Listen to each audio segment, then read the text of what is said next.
Hello everyone, welcome to star IQ. Star IQ के video platform पे आप सभी का बहुत बहुत स्वागत है। कैसे हैं आप सभी लोग? उम्मीद है कि आप लोग बहुत अच्छे होंगे, मस्त होंगे और जबरदस्त होंगे। आइए हम लोग हमारे आज के इस अद्भुत से सेशन की शुरुआत करते हैं।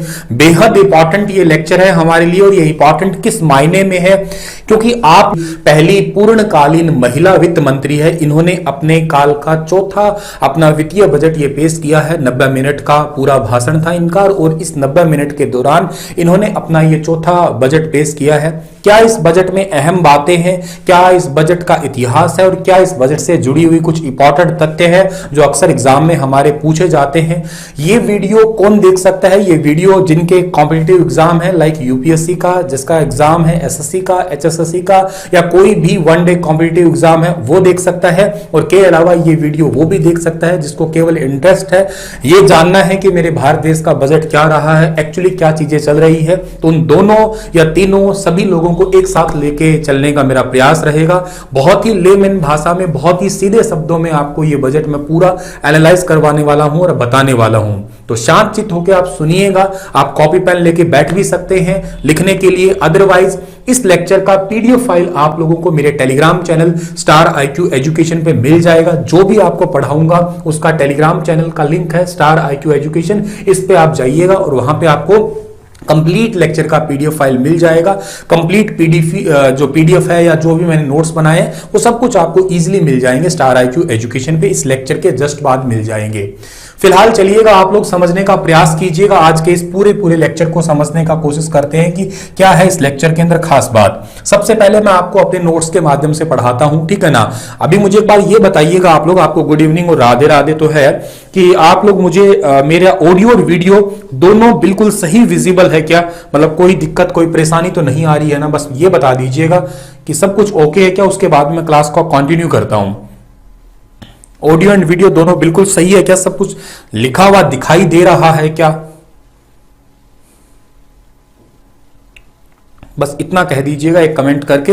और हाँ, शेयर अगर कर सकते हैं तो जरूर करिएगा, विच इज मोर इंपॉर्टेंट। और दूसरा, आप लोग अपने दोस्तों को बता भी सकते हैं स्टेटस लगा के, ठीक है ना। काफी इंपॉर्टेंट ये वीडियो है। सब कुछ क्लियर है सर, सब कुछ ओके है, ठीक है। अभी शेयर कर दीजिएगा और वीडियो को लाइक कर दीजिएगा। तब तक मैं आप लोगों को पढ़ाना जो है ना स्टार्ट करता हूं। चलिए जी, सबसे पहली बात है हमारा ये जो बजट है ना, ये बजट हमारा था जी डियर, कैसा? ये हमारा बजट था, डिजिटल बजट था, ठीक है ना। डिजिटल बजट कैसे सर? डिजिटल बजट का मतलब ये है कि मैं फिलहाल आपको पढ़ा रहा हूं तो कैसे पढ़ा रहा हूं? डिजिटल बोर्ड पे पढ़ा रहा हूं। तो ऐसा ही कुछ समझ लीजिएगा कि इसको पढ़ा गया है ना, वो एक टैब के माध्यम से पढ़ा गया है, यानी कि डिजिटली जो है ना इसको पेश किया गया है। तो इसी करके इसका नाम डिजिटल बजट कह दिया गया।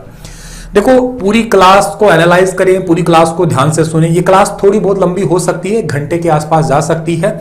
मैं मेरे हिसाब से पढ़ाऊंगा, बहुत दिल लगा के पढ़ाऊंगा।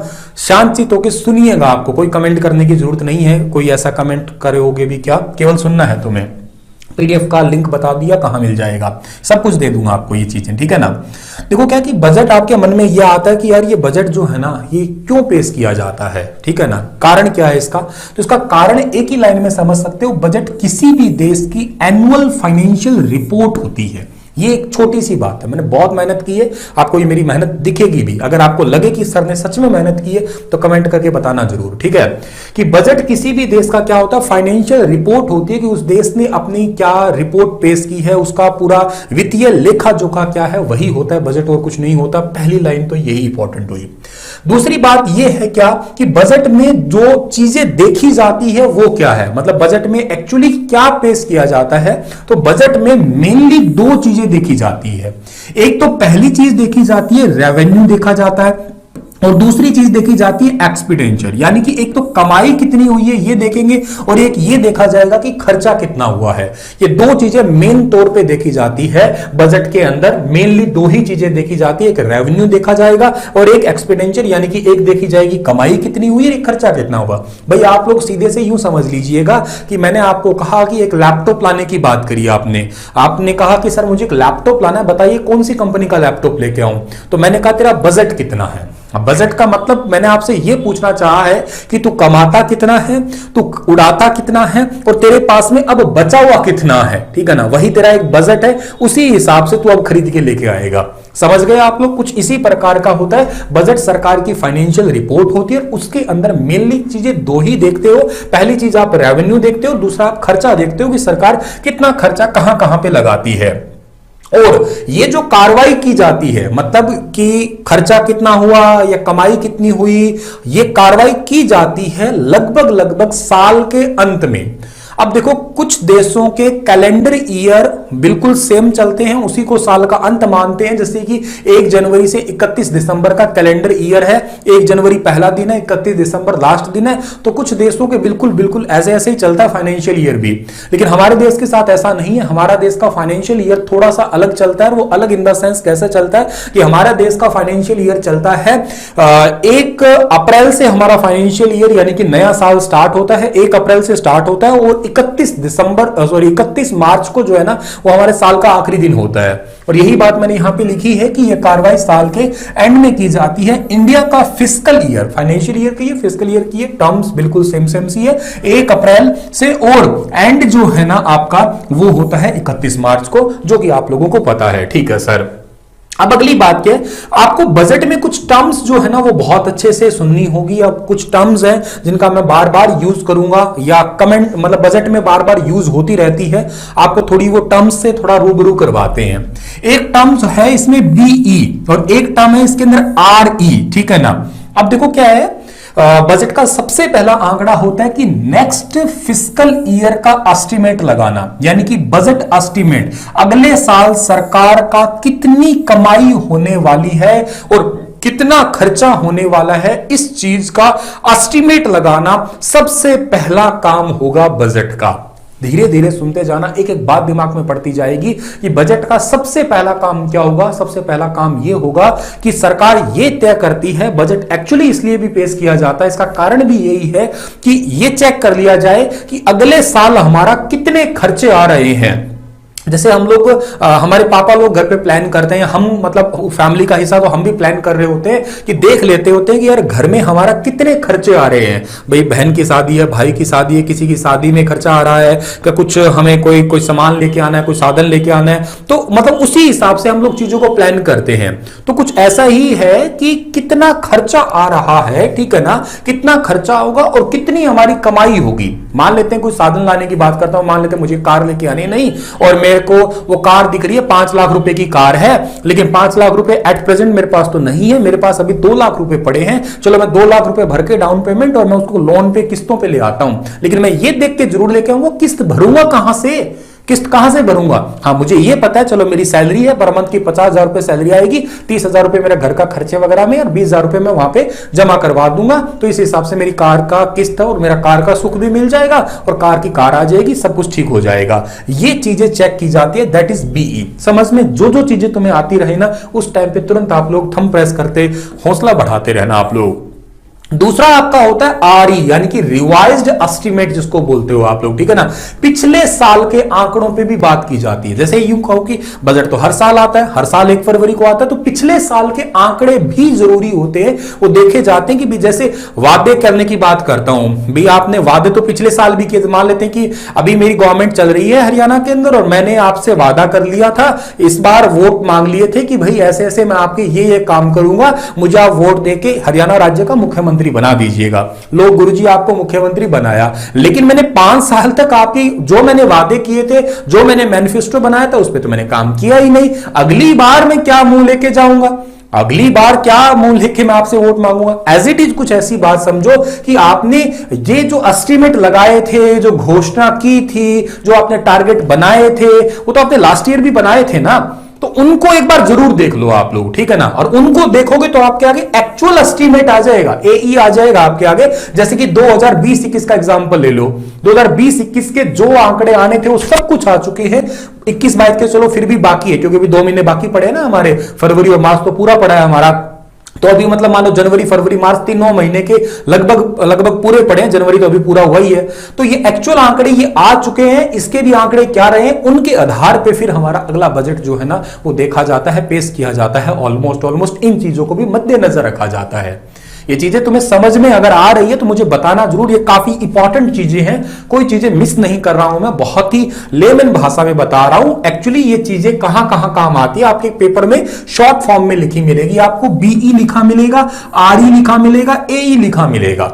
आपको फुल फॉर्म्स इनकी पता होनी चाहिए, वैसे मेरे हिसाब से कोई फुल फॉर्म नहीं पूछेगा, लेकिन वैसे पता होनी चाहिए। ये बजट एस्टिमेट होता है, ये आपका रिवाइज्ड एस्टिमेट होता है, और ये आपका होता है एक्चुअल एस्टिमेट होता है। और तीनों का मतलब क्या होता है, ये बात मैंने अभी 2 मिनट पहले ही आपके आगे अच्छे से शेयर कर चुका हूं। ठीक है सर जी।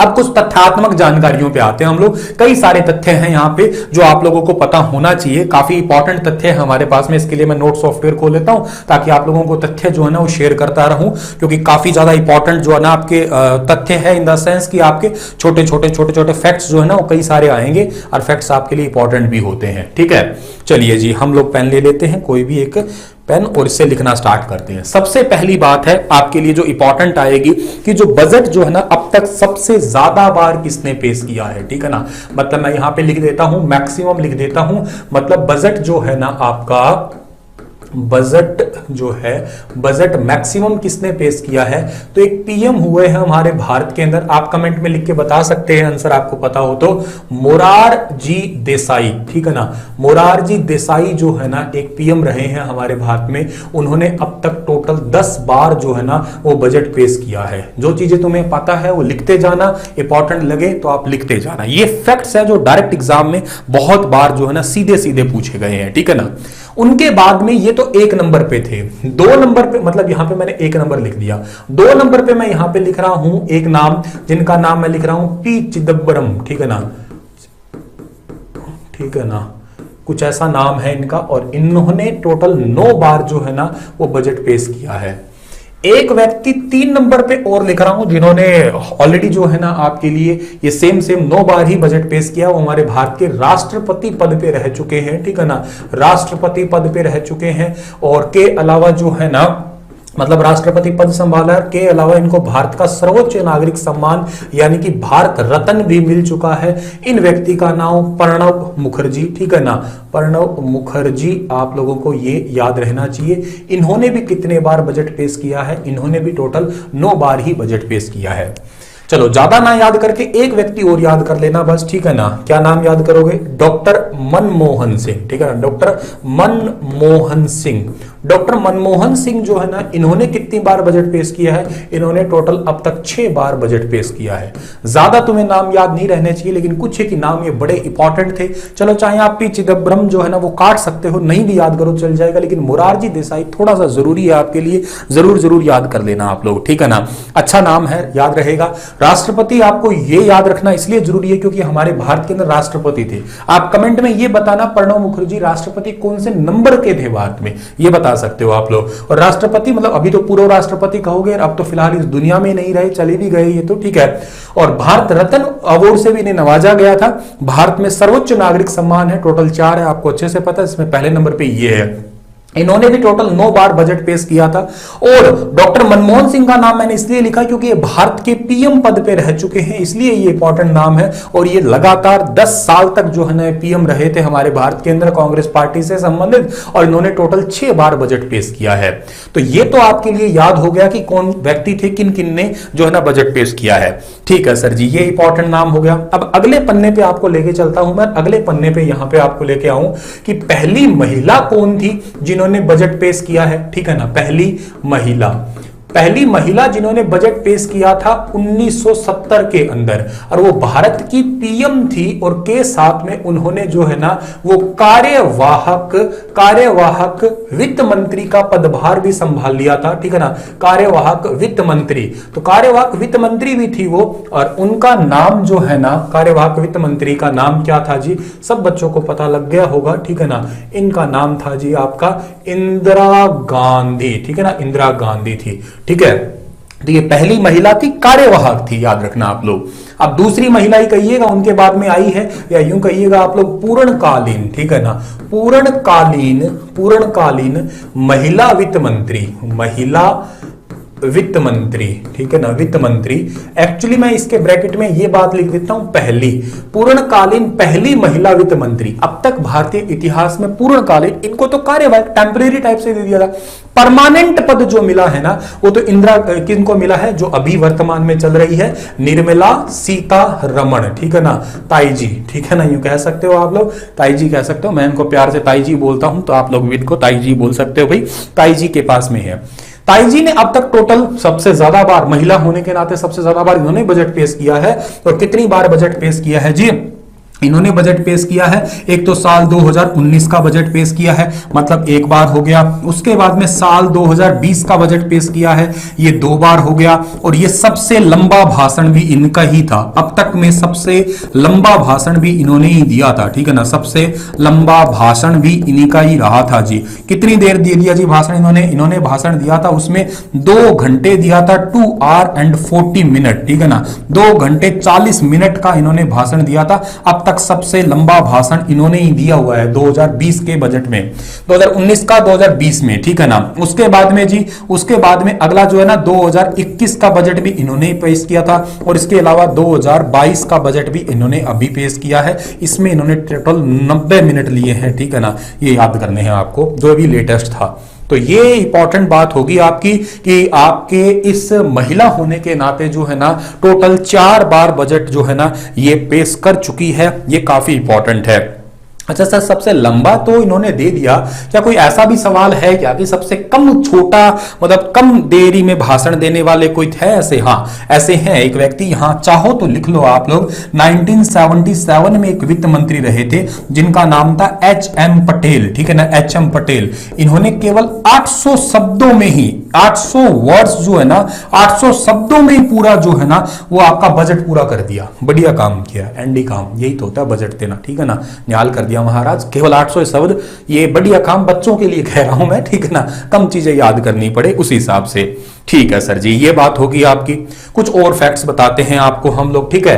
और फैक्ट्स ये है कि जो हमारा 1956 से पहले की बात करते हो आप, 1956 से पहले की बात करो, 1956 से पहले जो हमारा बजट है, ठीक है ना, जो हमारा बजट है ये केवल किसमें आता था, ये बजट केवल और केवल जो है वो इंग्लिश भाषा के अंदर था, ठीक है ना, इंग्लिश लैंग्वेज के अंदर था। लेकिन 1956 के बाद में, 1956 के बाद में ये Hindi as well as English दोनों भाषाओं में हो गया, Hindi as well as English दोनों लैंग्वेज में जो है ना ये पेश किए जाने लगा आपका, ये इंपॉर्टेंट हुआ। उसके बाद में क्या हुआ जी, 1999 की बात करो आप, 1999 से पहले, 1999 तक का होगा आप लोग, ठीक है ना, 1999 तक बजट जो है, एक सेकंड, तक जो है ना ये हमारा बजट शाम को आता था, ठीक है ना, शाम को, ठीक है, शाम को आता था, शाम को 5 बजे, ठीक है ना, शाम को 5 बजे आता था ये हमारा बजट। लेकिन 1999 के बाद, 1999 के बाद क्या हुआ, 1999 के बाद में ये आने लग गया सुबह, ठीक है ना, सुबह आने लग गया। और सुबह कितना आने लग गया, सुबह 11 बजे जो है ना ये बजट पेश होने लग गया हमारा। ये भी तुम्हारे लिए इंपॉर्टेंट है, सब बातें बताऊंगा जो जो इस बजट में पेश हुई है, आंकड़े भी सब बताऊंगा, लेकिन यहां से शुरुआत कर रहा हूं, जैसे बच्चे की उंगली पकड़ के लेके चलते हैं, उस आधार पे आप लोगों को मैं सारी चीजें जो है ना बताने का कोशिश कर रहा हूं, पेश कर रहा हूं यहाँ पे, ठीक है ना। चलो सर, आगे की बात करते हैं। आगे की बात है हमारी यहाँ पे साल 2016, साल 2016 तक की बात करो आप लोग। साल 2016 तक जो है ना ये बजट जो है हमारा, बजट, ये बजट आता था, साल 2016 तक बजट आता था हमारा फरवरी के लास्ट में, ठीक है ना, फरवरी के लास्ट में बजट आया करता था, ठीक है ना। लेकिन इसके बाद ये आने लग गया भैया कब, फरवरी के शुरुआत में ही, यानी कि जिसको आप लोग अब बोल रहे हो 1 फरवरी को ही ये बजट आने लग गया। इस साल में एक इंपॉर्टेंट काम और भी हुआ था, ठीक है ना, इससे पहले रेलवे बजट अलग से आता था, आम बजट अलग से आता था, और अब इसके बाद में क्या होने लग गया कि रेल प्लस में आम बजट जो है ना वो मिल गए, और रेल बजट और आम बजट दोनों साथ में आने लग गए, ठीक है ना। पहले तो रेल मंत्री भी पढ़ दिया करते थे, लेकिन अब तो वित्त मंत्रालय के पास ही ये बात है, वित्त मंत्री ही जो है ना इस बजट को दिखाई दिया करते हैं। ये भी बात आप लोगों को यहां से याद कर लेना डियर, ठीक है ना। ठीक है, 2020 हमारे कोई काम नहीं आया। अभी काम आया कि नहीं आया वो तो मुझे नहीं पता, ठीक है ना। चलो जी, ये बात आप लोगों को यहां से मैंने सारी चीजें बता दी है। अब सर बात ये आती है कि बजट बनाया किसने था। बजट बनाने वाले व्यक्तियों का नाम बताता हूं भी। इस बार का जैसे बजट है आपका ये साल 2022 का, ठीक है ना, साल 2022 का ये बजट जो है ना आपका बजट, ये बनाया किसने था। 5 व्यक्ति का नाम याद रखना है आपको, बनाया किन किन ने बनाया था, ठीक है ना। एक व्यक्ति आपको याद रखने हैं यहां पे जिनका नाम है देवाशीष, ठीक है ना, देवाशीष जी, ठीक है ना, या श्री देवाशीष जी। इन व्यक्ति ने, ये सारे व्यक्ति जितने भी बताऊंगा ये सारे आईएएस अधिकारी है, ठीक है ना, ये याद कर लेना आप लोग, देवाशीष जी। 2 नंबर पे आप लोगों को यहां से याद रखना है, इनका नाम है डॉक्टर टी.वी. सोमनाथन, ठीक है ना, डॉक्टर टी.वी. सोमनाथन, ठीक है ना, डॉक्टर टी.वी. सोमनाथन 2 नंबर पे है। उसके बाद में आपके 3 नंबर पे है, इनका नाम है अजय सेठ, ये 3 नंबर पे है। 4 नंबर पे जो आपके व्यक्ति आ रहे हैं उनका नाम है तुहिन कांत, ठीक है ना, तुहिन कांत याद कर देना, ठीक है। उसके बाद में एक व्यक्ति और रह गए, देवाशीष, टीवी, अजय और तुहिन कांत, और इसके अलावा एक व्यक्ति हमारे है तरुण बजाज, ठीक है, तरुण बजाज, ठीक है ना। ये देवाशीष भी पांडे है वैसे तो, और तुहिन भी पांडे है, ठीक है। खैर लंबे नाम याद करने में कोई वो इतना नहीं है हमारा, लेकिन ये याद कर लेना, ये 5 व्यक्ति है। एक्चुअली अजय सेठ की जो जो लाइनें लिखी है वो एज इट इज लाइनें निर्मला सीतारमण ने डायरेक्ट पढ़ी थी आपकी, टू द पॉइंट। ये 5 नाम आपके लिए जरूरी है। और भी लोग, केवल 5 थे नहीं जी, पूरी टीम थी और मेंबर थी, लेकिन ये 5 व्यक्ति आईएएस अधिकारी हैं जो आप लोगों को अच्छे तरीके से जो ना याद रखने हैं। ये तरुण बजाज तो हरियाणा के हिसाब से भी आप याद कर सकते हो, 1988 के हरियाणा कैडर के आईएएस अधिकारी हैं ये। हरियाणा करंट अफेयर में भी कभी कम आ जाए कि आपका अपना डिटेल से कोई सवाल आए तो ये 5 लोग थे जिन्होंने बजट बनाया था, ठीक है सर जी। यहां तक पहुंच गए हम लोग। अब आपको और आगे लेके चलता हूं मैं, ठीक है ना। अब मैं ये चीज सारी बता चुका हूं क्या कि 2019, 2020, 2021, 2022 टोटल चौथा बजट था किसका, निर्मला सीतारमण का। कमेंट में कोई बताएगा निर्मला सीतारमण किस राज्य से सांसद है, कहां से सांसद है, मतलब बता सकते हो तो बताइएगा। मोदी सरकार से अगर पूछो सर मोदी सरकार का ये कौन सेवां बजट था, तो मोदी सरकार का ये टोटल 10वां बजट था। मतलब इस सरकार में टोटल ये 10वां बजट आया है, आपको ये भी याद रखना है, ठीक है सर जी। तुम्हें चीजें समझ में आ रही है, एक बार बताइएगा मुझे आप लोग। हाँ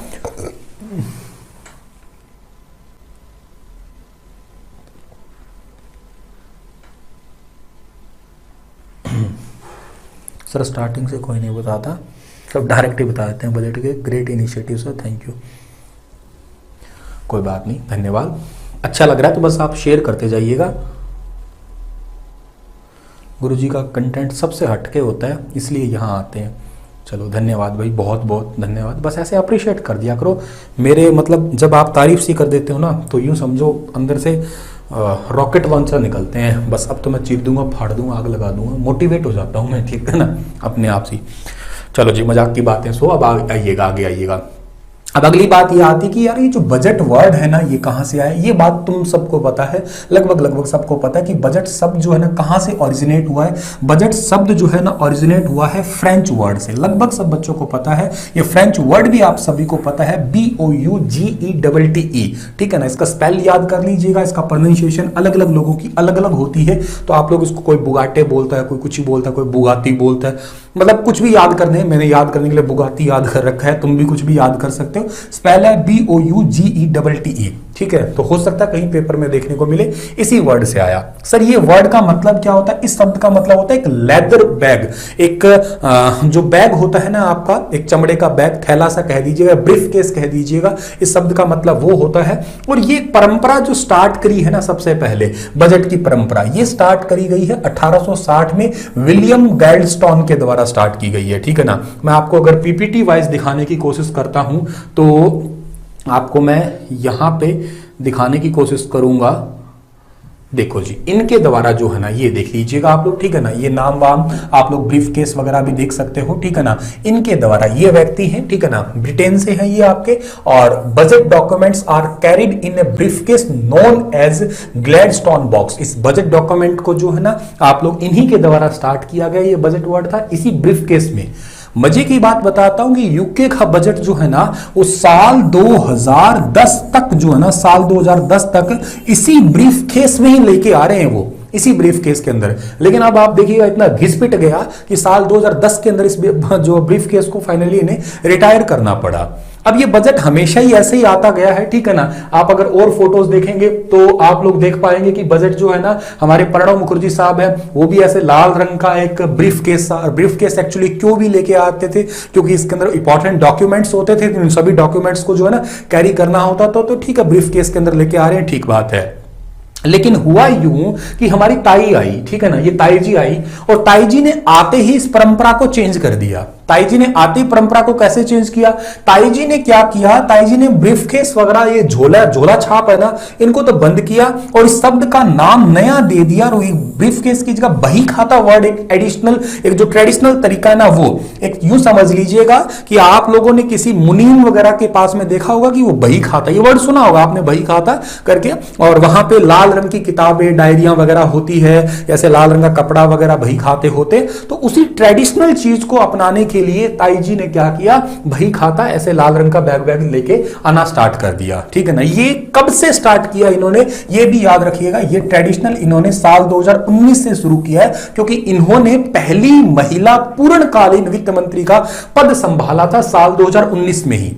और तब से लेके ताई जी जो है ना ये बैग लेके नहीं आती है, ये बही खाता लेके आती है। तो एक ट्रेडिशनल आपको याद रखना है कि बही खाता कब से आने लगा है, तो बही खाता साल 2019 में ताई जी पहली बार लेके आई थी, ये याद कर लेना।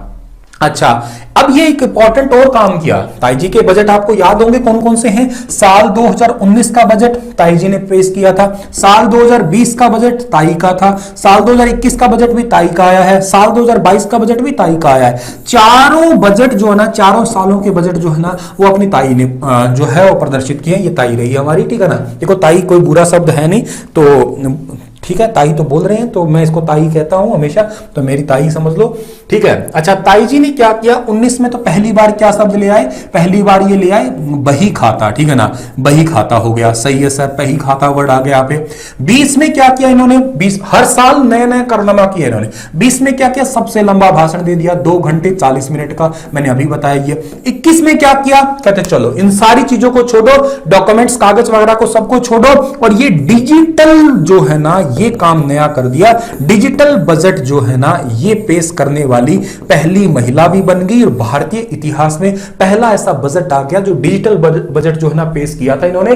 2021 finance minister Nirmala Sitharaman had read out the budget from a tablet for the first time. पहली बार ऐसा किया है इन्होंने, किया है, ये इंपॉर्टेंट आप लोगों को याद कर लेना। लेकिन इस टैब को भी ये पैक करके लेके आ रही है, तो इस लाल रंग के बैग के अंदर लेके आ रही है, ये याद रखना। However she still carried the device in A compact red case. अभी भी इस बैग को, मतलब इस टैब को तो अभी भी लाल रंग के इस बैग के अंदर ही कैरी करके लेके आती है।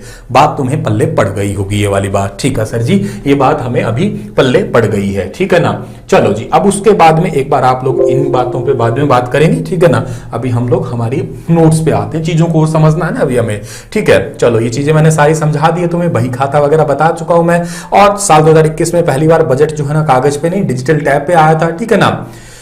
अब हम बात करते हैं थोड़ी तथ्यात्मक चीजों की, है ना। जब तक तथ्य नहीं समझ में आएंगे तब तक जो है ना क्या ही समझ में आएगा। पिछले साल भारत ने टारगेट रखा था कि हम पीएसयू को, यानी कि पब्लिक सेक्टर यूनिट्स को बेचकर 1.75 लाख करोड़ रुपए कमा लेंगे। ठीक है, ये देख लो तुम, इनका टारगेट है कि हम इतना सारा कुछ बेच के इतना रुपए कमा लेंगे। ये टारगेट रखा था पिछले साल का इन्होंने, बट ये टारगेट पूरा जो है ना इनका वो नहीं हो पाया भैया। और दिसंबर 2021 तक जो अभी हाल ही में बीता है, इस तक केवल 9240 करोड़ रुपए का ही ये सामान बेच पाए, इतना ही ये बेच पाए। मतलब आप पीएसई भी कह सकते हैं, पब्लिक सेक्टर एंटरप्राइजेज, जो आपके जैसे बीएसएनएल समझो, ओएनजीसी समझो, या आपने जो अभी रिसेंटली एयरफोर्स जो आपके क्या कहते हैं एयर इंडिया का सौदा वगैरह देखा था। तो इस मामलों में देखा जाए तो तकरीबन जो है ना इनका आंकड़ा टारगेट इतना था, पर इतना ही अचीव कर पाए। एक इंपॉर्टेंट बात ये हुई इनकी। चलो, यहां से निराशा हाथ जरूर लगी हो भारत सरकार को, लेकिन अगली लाइन से भारत सरकार को कोई निराशा हाथ नहीं लगी है। और क्यों नहीं लगी है, क्योंकि टैक्स कलेक्शन अगर आप लोग देखा करते हो भारत का, तो वो कितना है, टैक्स कलेक्शन टारगेट था 2021-22 का 22.22 लाख करोड़। मतलब भारत सरकार ने टारगेट इतना रखा था कि आने वाले साल 2021-22 का मेरा पूरा पूरा जो टैक्स कलेक्शन हो जाना चाहिए वो 22.2 लाख करोड़ होना चाहिए। एंड वो आपका डेटा निकल के आया दिसंबर 2021 तक का 19 lakh crore, which is very close to target, जो आपके टारगेट के बहुत ज्यादा पास में आपको दिखाई दे रहा है। और ये बहुत अच्छी बात भी आपको दिख रही है। और इवन ये इंटरेस्टिंग बात है कि क्लोज भी है, ये पूरा हो भी लेगा, क्योंकि अभी तो 3 महीने के आंकड़े आपके आगे हैं। अभी मैं आपको जनवरी के बताऊंगा जो कि बहुत ज्यादा है, नियर अबाउट 1.5 लाख करोड़ के आसपास, जो कि सबसे ज्यादा अभी तक अचीव किया इन्होंने। तो फरवरी और मार्च, मतलब कहने का ये हुआ कि जैसे हमारा फाइनेंस ईयर, मैंने अभी लेक्चर के स्टार्टिंग में बताया 31 मार्च को पूरा होता है, तो 31 मार्च जब तक आएगा तब तक तो ये पूरा कर ही चुके होंगे, तो इसमें तो कोई टेंशन वाली बात नहीं है। यहां इनको पॉजिटिविटी दिखाई दे रही है। चलो सर, सही बात है। इस बार के बजट में एक अच्छी बात ये देखने, मतलब अच्छी बात कहो, एक नई बात आपको देखने को मिली थी कि हलवा सेरेमनी जो है ना 2022 में नहीं हुई थी। अब बहुत सारे बच्चों ने मुझे कहा, इवन बहुत सारे जो है ना इसको सोच लेते हैं, समझ लेते हैं कि अच्छा हलवा सेरेमनी, अच्छा ठीक है, हलवा सेरेमनी मतलब ये हुआ कि हलवा बांटा करते हैं, वो नहीं बांटा गया था, शायद कुछ ऐसा हुआ होगा।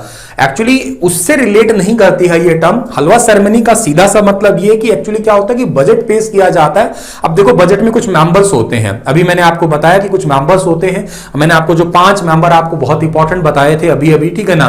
तो ऐसे कुछ मेंबर्स होते हैं आपके इंपॉर्टेंट, और ये मेंबर्स हैं, इनके साथ में और भी बहुत सारे टीम मेंबर बैठे होते हैं, फाइनेंस कमेटी वगैरह सब कुछ होती है। तो इन लोगों को बजट से कुछ दिन पहले जो है ना लॉक्ड कर दिया जाता है, जिसको नी लॉक्ड भी कहा कर सकते हो आप लोग, या इसको लॉक इन एम्प्लॉय कंडीशन भी कहते हैं, ताकि बजट्स के इंपॉर्टेंट डॉक्यूमेंट्स जो है ना वो लीक ना हो पाए। ये सारे साथ रहते हैं, साथ ही मिलकर सारे काम करते हैं, एक साथ गुछ पुछ हो जाता है हर प्रकार का डिपार्टमेंट, यूं कहिएगा इससे रिलेटेड।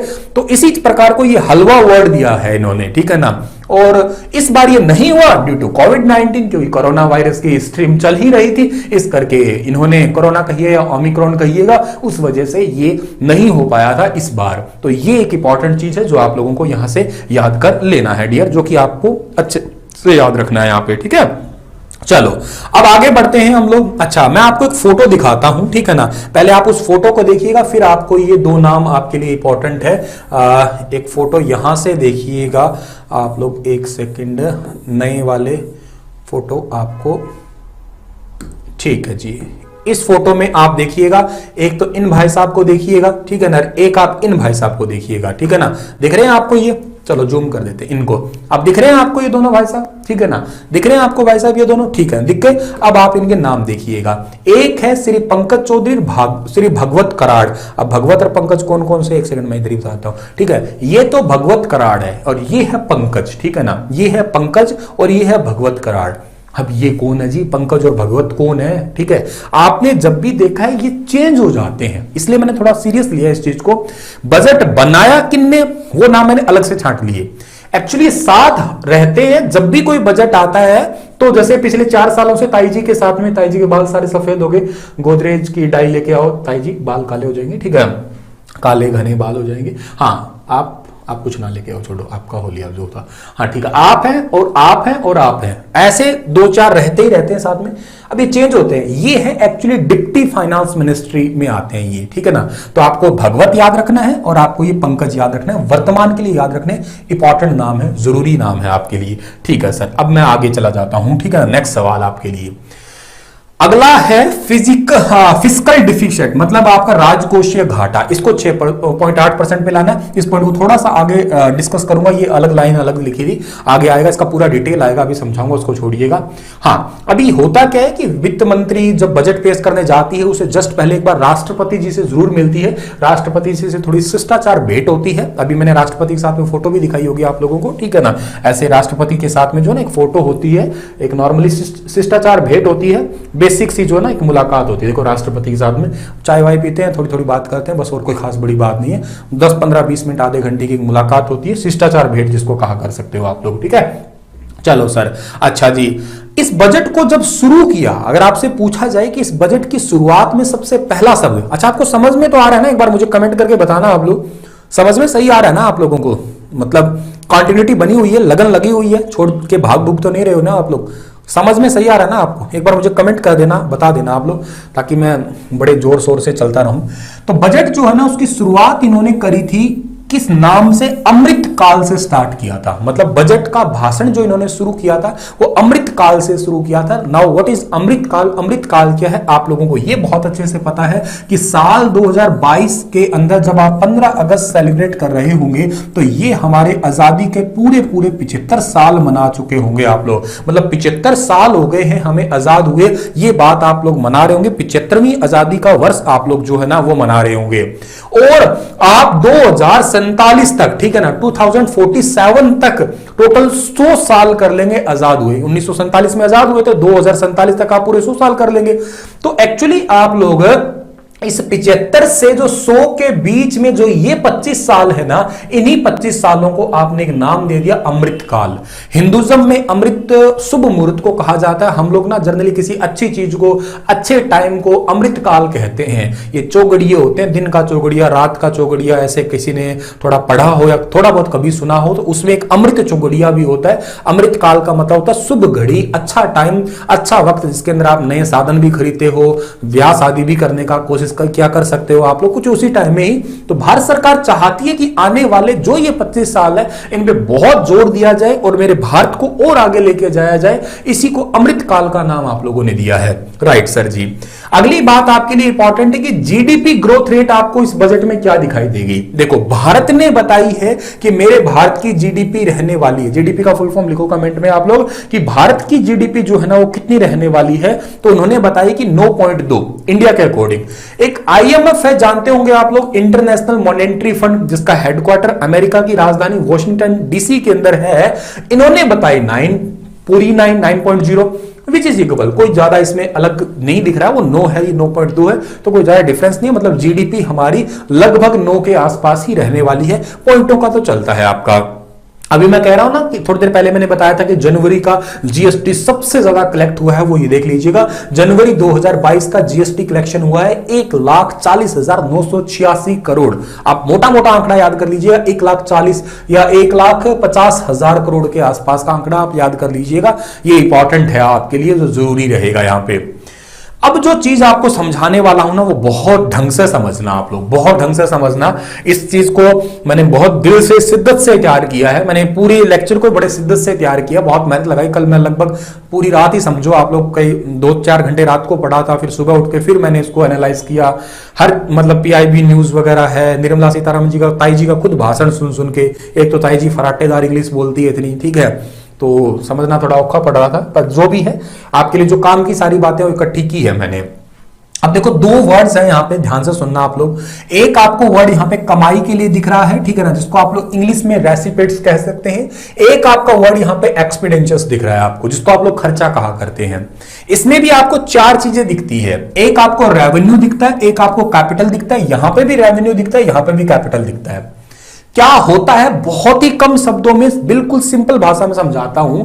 जो रेसिपिट्स आपका जो रेवेन्यू होता है, इसका मतलब वो कमाई होती है जो सरकार को डे टू डे मिलती है, दिन प्रतिदिन कमाई। जैसे एग्जांपल से टैक्स से कमाई सरकार करती है, चाहे वो जीएसटी टैक्स से करे, चाहे वो इनकम टैक्स से करे, चाहे कैसे भी करे, पर सरकार कमाई कैसे करती है, टैक्स से ही तो कर पाती है। अभी मैं बताऊंगा, सारे आंकड़े आगे चलते रहना आप लोग। डे टू डे जैसे कमाई करती है वो रेवेन्यू कहलाता है, आपका रेवेन्यू रेसिपिट्स कहलाता है, ठीक है।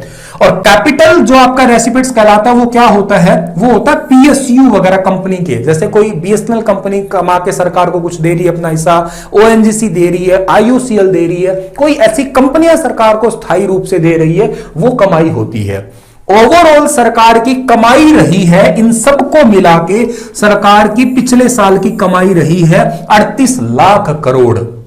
अभी मैंने कहा ना, बजट का मतलब तो यही होता है, कमाई और खर्चा देखना, लेखा जोखा देखना। तो लगभग सरकार की टैक्स टुक्स वगैरह कर कुरा के, ये पीएसयू से सारा कुछ करा के 38 लाख करोड़। ये आंकड़े पॉइंटों में हैं, मैंने जोड़ तोड़ के 38 लाख करोड़ बनाया, लेकिन पॉइंटों में याद करना बेवकूफी है, ना ही तो याद होगा ना ही आपसे कोई पूछा जाएगा। आपको मोटा मोटा पूछा जाता है बस, ठीक है ना। और देखो मैं बता भी देता, जैसे मान लेते हैं ये ऊपर वाली बात लिखी हुई थी, ठीक है ना, ये लिखा हुआ है 1,40,986, थोड़ा ना याद होगा, ऐसे ऐसे याद नहीं होता। इसको आपने 1,50 पास कर लिया। वो आप समझदार है इतने, तो मैं इतना मान रहा हूं कि आप बहुत समझदार है, इन चीजों को आप समझ रहे हैं तो समझते जाना आप लोग। ओके रिपोर्ट सर, ये चीज होगी। अब बात करो आप खर्चे की, एक्सपेंडिचर की बात करो, तो देखो रेवेन्यू एक्सपेंडिचर में मतलब क्या होता है कि सरकार के खर्चे फिक्स में कौन से खर्चे हैं, जैसे किसी की सैलरी देनी है, मैं गवर्नमेंट एम्प्लॉय हूं, मेरे मान लेते हैं मैं गवर्नमेंट एम्प्लॉय हूं और मेरे लिए मेरी 50,000 रुपए सैलरी है, तो सरकार को मेरे 50,000 तो हर महीने निकालने पड़ेंगे पड़ेंगे। ऐसे जो है ना जिन जिन की सैलरी देनी है वो रेवेन्यू एक्सपेंडिचर में आएगा ही आएगा और वो आपका जो है ना निकल जाएगा, ठीक है। एक होते कैपिटल एक्सपेंडिचर, ये होते हैं स्थायी खर्चे सरकार के। स्थायी खर्चे बोले तो जैसे कोई सड़क बनाना है तो ये परमानेंट यहां पे तो खर्चा लग गया, कोई ब्रिज बनाना है, कोई रेलवे ट्रैक बनाना है, रेलवे लाइन के लिए आप लोग जो है ना इलेक्ट्रिक पोल वगैरह लगाना है, तो वो होता है स्थायी खर्चा, परमानेंट खर्चा होता है। तो ये खर्चा और लगभग ये कितना आता है, ये 37 दशमलव समथिंग नियर टू 38 के ही था। तो मतलब सरकार ने ये दिखाया कि हमारा 38 लाख करोड़ का तो कमाई हुई थी और 38 लाख करोड़ का ही हमारा खर्चा लग गया था, विच इज वेरी वेरी इक्वल, ठीक है ना, बहुत ज्यादा इक्वली थे। कहते हैं हमारे इसके बाद में कुछ अलग से नहीं हो गया था, ठीक है ना, ये तो समझ गया होगा, ठीक है ना, ये बात तुम लोग समझ गए होंगे। ये चीज बहुत अच्छी चीज मैंने समझाई, अगर समझ में आगे थंब प्रेस कर देना, कोई भी चीज ना समझ में आए दोबारा पूछ लेना कि सर ये क्या था, दोबारा बताओ। अब अगला सवाल आपके दिमाग में आ गया है कि सर भारत का पैसा कहां से आता है, चलिए ये बताइएगा, भारत में पैसा आता कहां से है, ठीक है ना, कि भारत के पास पैसा कहां से आता है। तो देखो बजट के अकॉर्डिंग बता रहा हूं, भारत में पैसा आता है बोरोइंग से, यानी कि उधार से। हमने उधार लिया है, आपका बजट के अकॉर्डिंग 35% का उधार है, ठीक है सर जी, उधार है, सबसे ज्यादा मतलब पैसा यहां से है। दूसरा पैसा भारत के पास, भारत सरकार के पास पैसा आता है 16%, किसके कहां से आता है, ये पैसा आता है आपका 16% जीएसटी से। अब ये बहुत इंटरेस्टिंग बात मुझे लगी पर्सनली, क्योंकि उसके बाद आपको दिख रहा है इनकम टैक्स और corporation tax which is very very equal, जो कि दोनों 15-15% है। चाहे इनको तीसरा चौथा नंबर कहिएगा, दोनों ही आप लोगों को थर्ड पोजीशन पे आप लोग रख सकते हो, क्योंकि दोनों का तो परसेंटेज सेम है। अब आपको इंटरेस्टिंग बात पेपर के लिए इसलिए पूछी जा सकती है, कहीं ये सीरीज सेट की जा सकती है कि भारत का पैसा सबसे ज्यादा कहां से आता है, सीक्वेंस सेट करिएगा 1 2 3 इनमें से बताइएगा। देन आपके लिए बड़ी सीक्वेंस की बात है कि देखो उधार से भारत ने 35% लिया है, बोरिंग से, जीएसटी से इतना, इनकम टैक्स से इतना है। आपको बाकी भी ऐसा नहीं है कि मतलब इतने से ही काम चल जाता है, मैं आपको बाकी भी दिखा देता हूं कि हम लोग ज्यादातर जो है ना, देखो ये रहा, आप लोग इस फोटो से जो है ना ओरिजिनली जो है ना देख सकते हैं, इस फोटो से देख सकते हैं, मतलब ये सारे ही हैं। पर देखो उधार और अन्य देय, अरे भैया पीछे जाओ, मार्कर लिखने वाला ले आओ, पेन लेके आओ, हाँ ये रहा, ठीक है। तो मतलब ये क्या, उधार और अन्य देय जो आपकी बोरिंग और अदर लायबिलिटीज है उससे 35%, ये वाला जो हिस्सा सारा है उधार का ही आता है। उसके बाद में इसमें जीएसटी पकड़ो, 16% कहां पे दिख रही है, ये रही, माल और सेवा कर, goods and service tax 16%, officially government के दिए गए आंकड़े हैं, वही दिखा रहा हूं मैं आपको, ठीक है ना। अच्छा, उसके बाद में कॉर्पोरेशन टैक्स आता है 15% और इनकम टैक्स आयकर है वो भी 15% है आपका। ये तो पेपर में याद करने, बाकी आप लोग याद करोगे, देखो 2% यहां से आया, नॉन डेबिट कैपिटल रेसिपेंट से आया, नॉन टैक्स रेवेन्यू से 5% आया, केंद्रीय उत्पाद शुल्क से 7%, कस्टम से 5% है। ये बेवकूफी हो जाएगी फिर, ठीक है, कोई नहीं पूछता तुमसे कि कस्टम से कितना आया, उससे कितना आया, उतना नहीं। बड़े बड़े जो मेन पैसा भारत सरकार का जहां से आया ना, वो आपको जरूर पूछा जाएगा। बोलो चीजें समझ में आई, थंब प्रेस करते जाओ जल्दी जल्दी कि हाँ चीजें सर समझ में आ रही है मुझे, ठीक है। दूसरी बात पे आते हैं हम लोग। अब पैसा यहां से तो आ गया, ये तो बात ठीक है। अब बात यह आई है सर कि पैसा जाता कहां है। आ तो गया, ठीक है सर ने कमा तो लिया, कहां कहां सरकार ज्यादा लगाती है। भी आप सर पैसा कमा तो रहे हो, उड़ा कहां रहे हो। पापा ने आपको 1000 रुपए दिए, अब बेटा बता तूने लगाए कहां। आपने वापस आए, पापा को 100 रुपए पकड़ा दिए, पापा ने कहा बता 900 लगाए कहां। आपका आ तो गया इतना सारा, लगाया कहां। चलो बताता हूं ना कहां लगाया मैंने, ठीक है ना, मैं बता रहा हूं मैंने कहां लगाया। इंटरेस्ट पेमेंट 20%, जो ब्याज उधारी ले रखी है ना, उसका ब्याज कौन भरेगा, आपका बाप भरेगा, ब्याज तो भरना पड़ेगा ना।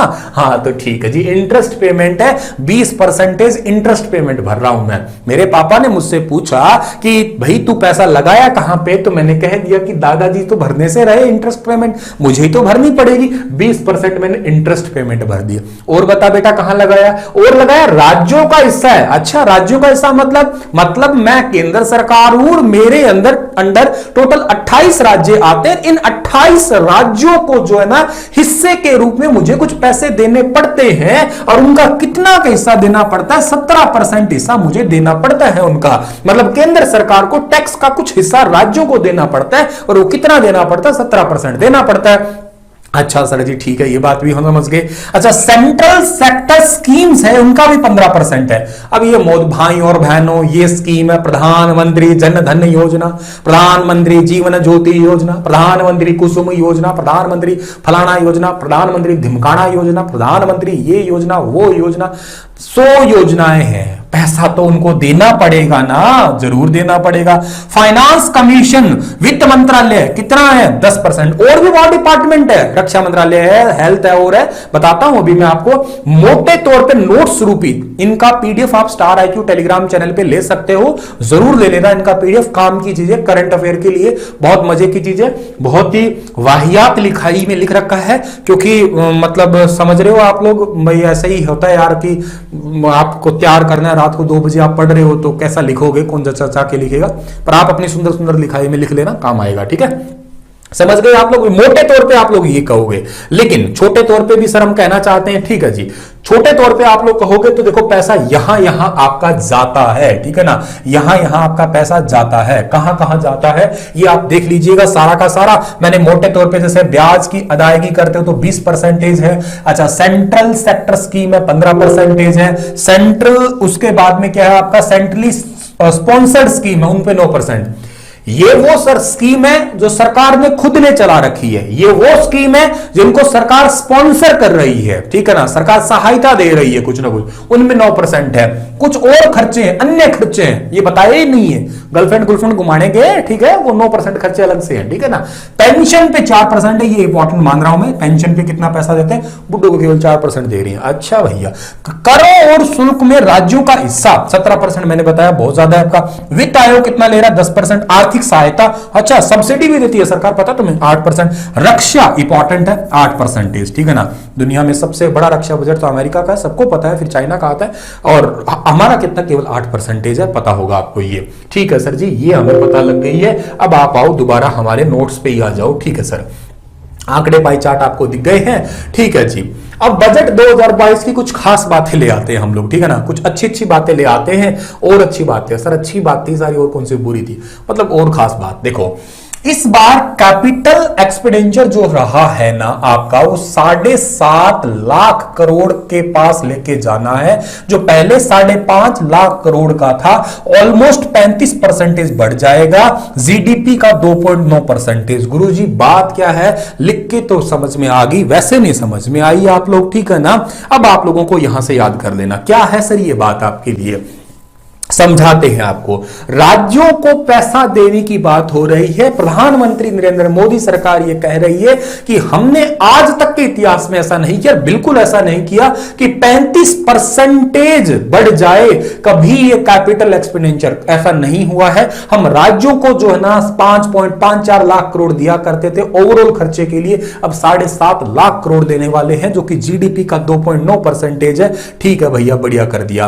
पैसों के मुकाबले की अगर बात कर रहे हो तो देखो ये है कि बजट 2022 ना सरकारों के वित्तीय मदद करने के लिए, राज्य सरकारों की वित्तीय मदद करने के लिए पिछली बार तो दे रखे थे 10,000 करोड़ रुपए, पिछली बार दे रखे थे कितने, 10,000 करोड़ रुपए, लेकिन अब कह रहे हैं हम आपको बढ़ा के देंगे कितना, 15,000 करोड़ रुपए। मतलब पिछली बार से हम 5,000 करोड़ रुपए आपको बढ़ा के देने वाले हैं डायरेक्ट फाइनेंस हेल्प के लिए। वो किसी आपकी मतलब योजना वगैरह में हेल्प थी पिछले वाली, ये आपकी डायरेक्ट हेल्प करेंगे। और इसी योजना का नाम भी याद करना है आपको, scheme for financial assistance to state for capital investment. ये क्वेश्चन एग्जाम में यूपीएससी के पूछा जा चुका है भैया ऑलरेडी तुमसे, तो तुम लोग पक्का याद कर लेना। और मतलब यूपीएससी नहीं, सॉरी, पीसीएस एग्जाम में था, असम पीसीएस के एग्जाम में क्वेश्चन था आपका। और क्या सवाल था खुद चेक कर लेना, क्वेश्चन इसके लिए बहुत अच्छे से है क्या कि नौकरी देंगे क्या गुरुजी, भूल जाओ बेटा, ठीक है ठीक है ठीक है। तो हाँ कि सवाल ये पूछा था कि जो राज्यों को 10,000 करोड़ रुपए इन्होंने दे रखे हैं डायरेक्ट फाइनेंशियल हेल्प के लिए, उस स्कीम का नाम क्या है? इस स्कीम का नाम ये है scheme for financial assistant to state for capital investment. ठीक है, समझ गए? ठीक है सर समझ गए। अब कितना मिल रहा है इनको? मिल रहा है 15,000 करोड़। मजे की बात यह कि इन्होंने कहा कि हम इतने तक नहीं रुक रहे, हम तो 2022-23 के लिए ना क्या करेंगे, 1,00,000 करोड़ रुपए तक तुम्हें डायरेक्ट पैसा दे सकते हैं। अरे भैया तुम बहुत गजब कर दोगे। अच्छा, ये बात इन्होंने अपने सेम भाषणों में भी कही थी। जब मोदी साहब रैली करने जाते हैं तब इन्होंने इस भाषणों में ये सेम बात कही थी, कोई झूठी बात नहीं है, जो वित्त मंत्री ताई जी ने भी बताई है। लेकिन ताई जी वाली बात में एक नई बात निकल के आई जो मोदी साहब के भाषणों में नहीं थी। उन्होंने भाषणों में ये कहीं नहीं कहा था कि ये पैसा तुम्हें 50 साल के लिए लोन के लिए देंगे हम लोग। छोटा सा लिखा है मैंने भी, अच्छा मेरा तो पेज पूरा हो गया था, पर बाकी वो छोटी सी बात समझो, टर्म एंड कंडीशन सप्लाई। उन्होंने कहा कि ये पैसा देंगे, क्या याद करोगे तुम भी किसी मोदी से पाला पड़ेगा कि मैं तुम्हें बिल्कुल फ्री में पैसा दे रहा हूं, कोई टेंशन नहीं है, बस तुम जितना ले रहे हो उतना वापस कर देना, लोन लाने की कोई दिक्कत नहीं। लेकिन ताई जी ने बात स्पेशली मेंशन करी है कि भैया हमने तुम्हें पहले तो दे रखे थे कितने, 10,000 करोड़ रुपए, इस साल बढ़ा के हम लोग कर रहे हैं कितने, 15,000 करोड़ रुपए, और अगला जो 2000 मतलब नेक्स्ट ईयर जो बजट आएगा 1,00,000 करोड़ कर देंगे, कोई टेंशन नहीं है। लेकिन ये 50 साल के लिए ब्याज पे देंगे, ऐसे मत समझो तुम इस बात को। अरे अरे अरे तुम तो मतलब यार ऐसे तो चूना लगा रहे हो, कहते हैं हमारा काम ही और क्या है, हा? हमारा और काम ही क्या है। अब सुनो तुम, अब बहुत अच्छी बात आपको बताने वाला हूं।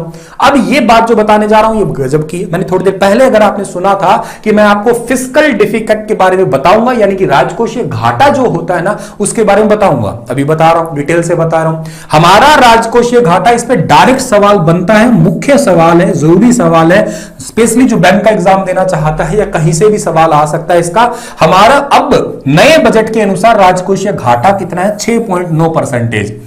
देखो मैं आपको वो चीजें नहीं पढ़ा रहा क्या चीज सस्ती हुई क्या चीज महंगी हुई, ठीक है, वो बताऊं उसका कोई लेना देना नहीं है, मैं लास्ट में बताऊंगा जरूर। वैसे वो चीजें, मोबाइल फोन सस्ते हुए हैं, ये स्मार्ट वॉच सस्ती हुई है, ठीक है ना, सोडियम साइनाइड महंगा हुआ है, ये चीजें, लेकिन ये पेपरों में कभी नहीं पूछी जाती। पेपरों में ये सवाल पूछे जाते हैं, वो चीजें तुम्हें डायरेक्ट समझ में भी आ जाएगी। मान लो ना भी बताऊं, मैं बता भी दूं या कैसे भी, वो चीजें समझ में आ जाएगी तुम्हें डायरेक्ट ही, खुद पढ़ोगे तो भी समझ में आ जाएगी। वो चीज अखबार की हेडलाइन में मिलेगी तुम्हें, आज वाले कल वाले में। लेकिन ये वो चीजें हैं जिनमें टीचर्स की जरूरत है ना, तो प्लीज आप इस चीज को सीरियस लेना, ये बहुत इंपॉर्टेंट चीज है। आप लोग मुझे टाइम देना, क्योंकि मैं देखो करवाने में इसे जल्दी करवा सकता था, लेकिन जितना जल्दी करवाऊंगा समझ कुछ भी नहीं आएगा। मैं चाहता हूं कि अभी के अभी तुम्हें चीजें समझ में आके कुछ चीजें जो है ना याद सी होने लग जाए, मतलब पकड़ बन जाए, फिर पीडीएफ पढ़ के आप लोग एक बार में काम कर दो पूरा बढ़िया वाला, है ना। तो हो सकता है थोड़ा टाइम वाइम लग जाए, और टाइम मेरे पास अभी अगली क्लास 9 बजे मेरी, तब तक तो टाइम है ही है मेरा, ठीक है। चलो जी, अभी घाटा हमारा कितना जी, 6.9% है। अभी आप देखो कि 6 अगले साल का घाटा कह रहे हैं हम कितना करने के चाह रहे हैं, 6.4। उनको छोड़ो, आप ये 3 आंकड़े याद करो, जो कि आप लोगों को ना अपने आप ये चीजें समझ में आ जाएगी, ये चीज समझ में आ जाएगी क्या कहना चाह रहा हूं। 2020-21 का भारत का राजकोषीय घाटा था 9.2%, जो कि अब तक सबसे ज्यादा रहा है। अब तक जितने भी डिकेड गुजरे हैं सब में सबसे ज्यादा यही रहा है आपका। और मैंने तो लगभग 2016-17 से बजट का एनालिसिस करने लगा हूं हर साल, तब से तो मैंने ये देखा ही देखा है। बाकी कितने ही एनालिसिस जितने रहे हैं सबने ये कहा कि सबसे ज्यादा। क्यों ऐसा ज्यादा रहा था सर, इसका कारण क्या रहा? मैंने गूगल चेक किया तो मुझे ही ज्यादा दिखा अब तक के आंकड़ों में, क्योंकि 2020 में कोरोना माँ भी आई थी, कोरोना नाम की माता आई थी, इसने तो पता ही क्या किया था। तो 2020-21 में इस करके राजकोषीय घाटा ज्यादा रहा। 21-22 में अच्छी बात रही कि ये घट गया, और घट के ये 6.9% आ गया। मजे की बात यह है कि ये कह रहे हैं कि जब आने वाला साल आ जाएगा ना 2022-23 का, उसमें हम लोग घटा के 6.4 कर देंगे। बहुत बड़ी बात है, इस घाटे को हम पूरा कर देंगे। और सुनो तुम लोग, इन्होंने ये कहा कि हम 2025-26 का टारगेट भी बना बैठे हैं। अरे भाई, और टारगेट कितना, 4.5% ले आएंगे। तुम तो बहुत गजब कर दोगे भैया, मतलब तुम तो यूं कर दोगे, ये देखो कहां तो 9 से किया तुमने 6.9, और उसके बाद में तुमने किया 6.4, और हम ले आएंगे 4.5 पे। तुरंत मन में सवाल आ गया, अब ये घाटा पूरा सरकार कर कहां से रही है? हाँ, किधर से पैसे आए, कहां से? आप लोग घर में बड़ा फोन ले आए, एकदम से बहुत बड़ा फोन ले आए, एप्पल का आईफोन ले आए, आप 1.5 लाख रुपए का ले आए। पापा पूछेंगे हाँ किथे, मतलब कौन है? पापा थाली बहू गिफ्ट करे हो, आया बड़ा बहू वाला, कान के नीचे 4 इधर और 4 इधर। हाँ, तो पैसा कहां से आ रहा है बताओ? तो पैसा जी आ रहा है पहले नंबर पे मार्केट बोरोइंग से, उधार लेके बैठे हो भाई साहब, ठीक है ना। सिक्योरिटीज अगेंस्ट स्मॉल सेविंग, जो छोटे छोटे सेविंग्स है उनकी जो सिक्योरिटी से पैसा, कुछ कुछ यूं समझ लो इसको, मतलब ऐसे कोरिलेट कर लो। आप लोग, आपके पास आभूषण है, उनको जमा करवा के आओगे तो आपकी फ्री में देख रेख वो नहीं करते, उसके बदले कुछ आपसे लेते हैं। कुछ कुछ ऐसा ऐसा आप लोग जो है ना इस चीज को समझ लेते हो डियर, ठीक है ना। चलो सर जी, हाँ सब राजनीति है गुरुजी। रिचार्ज बहुत जल्दी खत्म हो रहे हैं जी, तुम ना इसी में रहना यार, राजनीति रिचार्ज में। रिचार्ज करवा लिया करो यार किसी से, हैं? ऐसा सिस्टम है नहीं क्या रिचार्ज वाला? वो एंजल प्रिया बन के रिचार्ज करवाया करते थे, वो सिस्टम नहीं है क्या? करवा लिया करो रिचार्ज तो, ठीक है। अच्छा, मार्केट क्या कहती है कि घाटा घुटा कम कर देंगे क्या? मार्केट का सर्वे बता दो सर।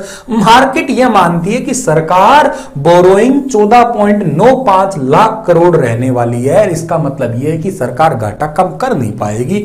तुम कह रहे हो, बुका रहे हो, झूठी झूठी बात, ठीक है। चलो सर, अब अगली बात जो आ रही है वो बहुत गजब की बात आ रही है, बहुत इंपॉर्टेंट बात तुम्हारे आगे शेयर कर रहा हूं कि पीएम गति शक्ति प्लान, आपसे डायरेक्ट एग्जाम में सवाल पूछे जाएंगे पीएम गति शक्ति प्लान के। और क्या सवाल पूछे जाएंगे कि इसके टोटल 7 इंजन है, ठीक है ना, छोटा कर देते हैं, ये 7 इंजन है। इन 7 के नाम आपके पेपर में पूछे जाते हैं, 7 इंजन। पहला इंजन है रोड, दूसरा है रेलवे, तीसरा है एयरपोर्ट, चौथा है पोर्ट्स, पांचवा है मास ट्रांसपोर्ट, चीजों को बल्क में आप ट्रांसपोर्ट करते हो, वाटरवे और लॉजिस्टिक इंफ्रा। ये 7 पे भारत सरकार काम करेगी। बजट में ये भी खास तौर पे दिखाया गया है कि इन 7 पे हम लोग विशेष तौर पे काम करेंगे।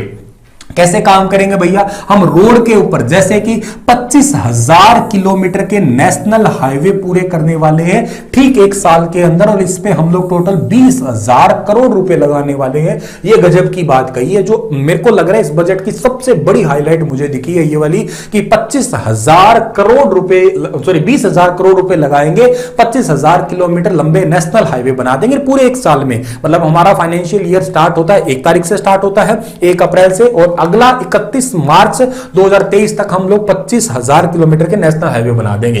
रेलवे में जो एक कवच नाम की परियोजना है जिसके तहत जो है ना पटरी वगैरह या रेलवे सिक्योरिटीज वगैरह के तहत काम कर रहा है, और 2,000 किलोमीटर का दायरा बढ़ेगा, और 400 नई वंदे भारत एक्सप्रेस ट्रेन चलेगी। ये एक सीधा सा सवाल बन सकता है कि भारत ने, ये भारत के बजट में कितनी नई जो वंदे भारत एक्सप्रेस ट्रेन है चलाने की बात की है, तो टोटल कितनी है जी? 400 नई ट्रेन चलाने की बात की गई है।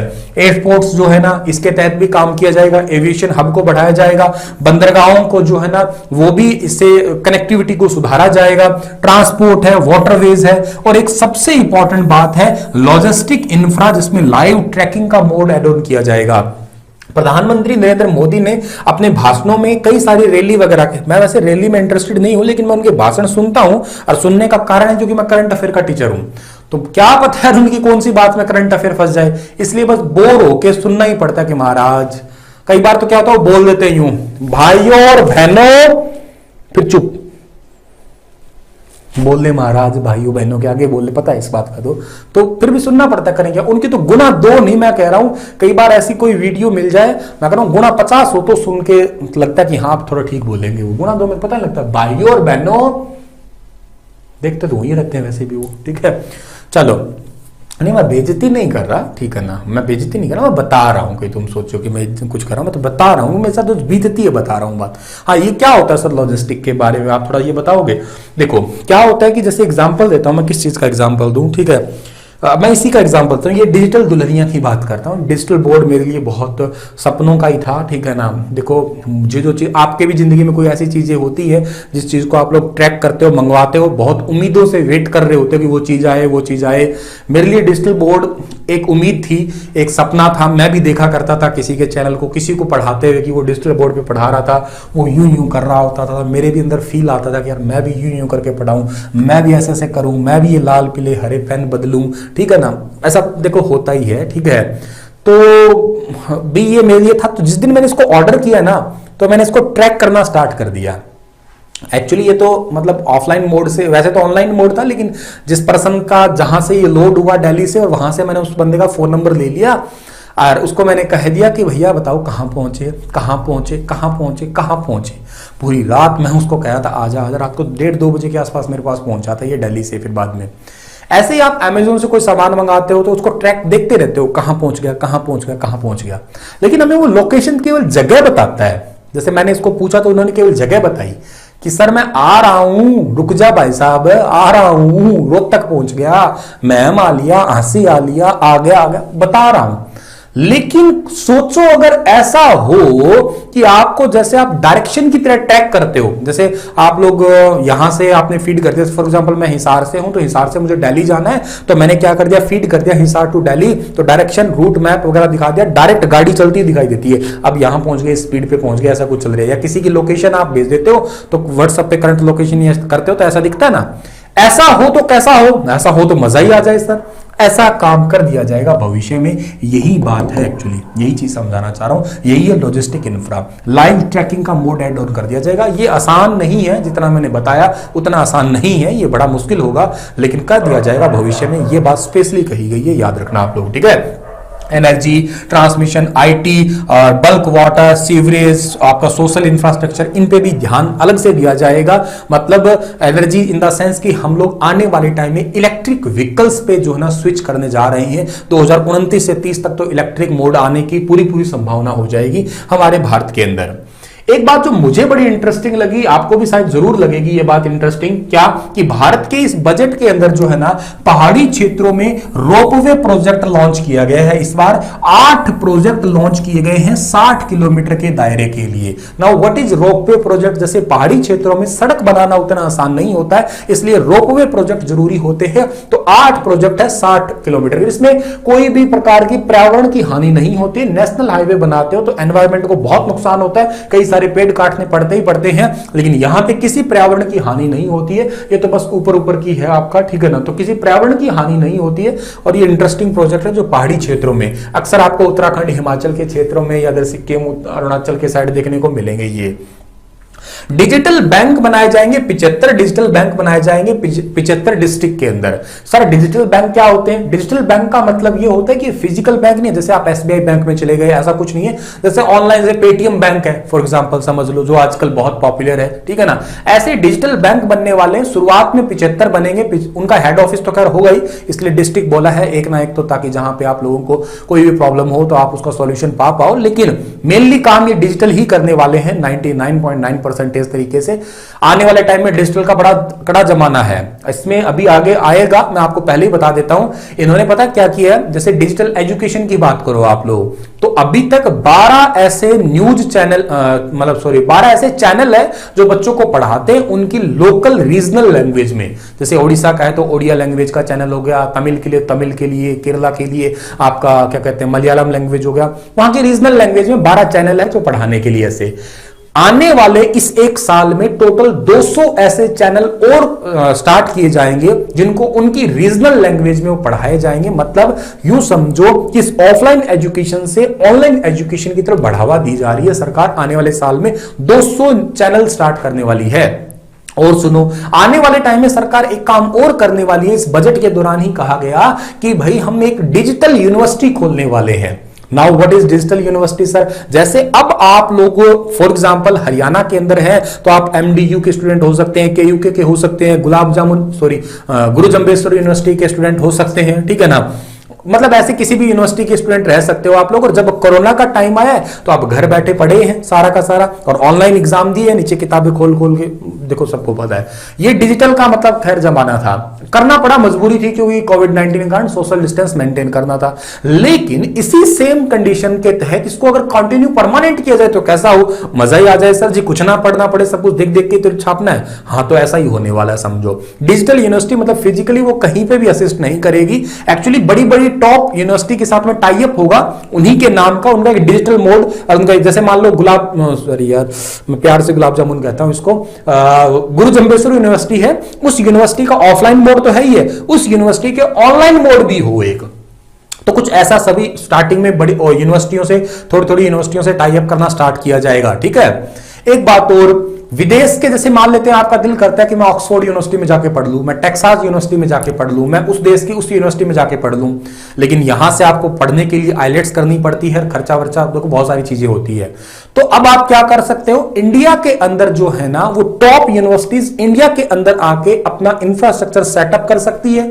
जो रूल एंड रेगुलेशन वहां पे हैं उनके, as it is rule and regulation वो यहां पे भी ऑबे कर सकते हैं। जिस मोड में वो वहां पढ़ाते हैं एज इट इज बोर्ड में यहां पे भी पढ़ा सकते हैं, मतलब आपको विदेश जाने की जरूरत नहीं है। हाँ, एक चीज है कि वो फीस अपने हिसाब से नहीं ले सकते, भी उनकी फीस तो डॉलरों में होती है, यहां तो फीस तो कोई आएगा नहीं, फीस इंडिया डिसाइड करेगा कि क्या फीस होनी चाहिए, बस उसके अलावा जो है ना चीजें वो सेटअप करेगी। सर फिर उनका तो घाटा लग जाएगा, नहीं, वो घाटा को पूर्ति करने के लिए भारत सरकार उनका साथ देगी फिर यूनिवर्सिटी की। तो भारत में इस प्रकार की एजुकेशन को इंक्रीज किया जाएगा, ये पॉइंट भी आपको याद रखना है। समझ में आ रहा है क्या आप लोगों को चीजें? हाँ, बताओगे आप लोग मुझे, समझ में आ रहा है क्या?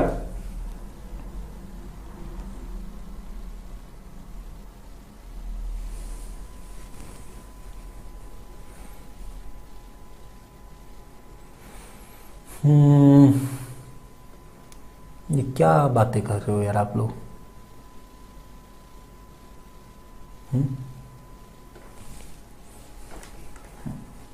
हम तो पढ़ा रहे हैं, तुम पढ़ रहे हो, समझ में आ रहा है? राम राम जी, जीन से जोगिंद्र जी, राम राम।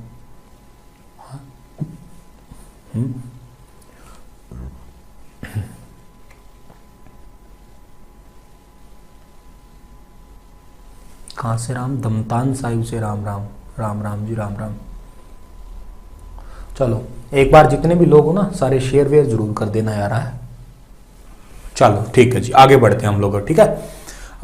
ठीक है, भारत के सभी पोस्ट ऑफिस को जो है ना वो कोर बैंकिंग के अधीन जो है ना लाया जाएगा। अब ये क्या होता है सर, बैंकिंग लाइन के अंदर एक इंटरेस्टिंग बात है, आपको पता होगा शायद, वैसे जितने भी पोस्ट ऑफिस है ये बैंकिंग का भी काम करते हैं, मतलब इनका पैसा वैसा का लेन देन वगैरह, पोस्ट ऑफिस बैंक भी होते हैं।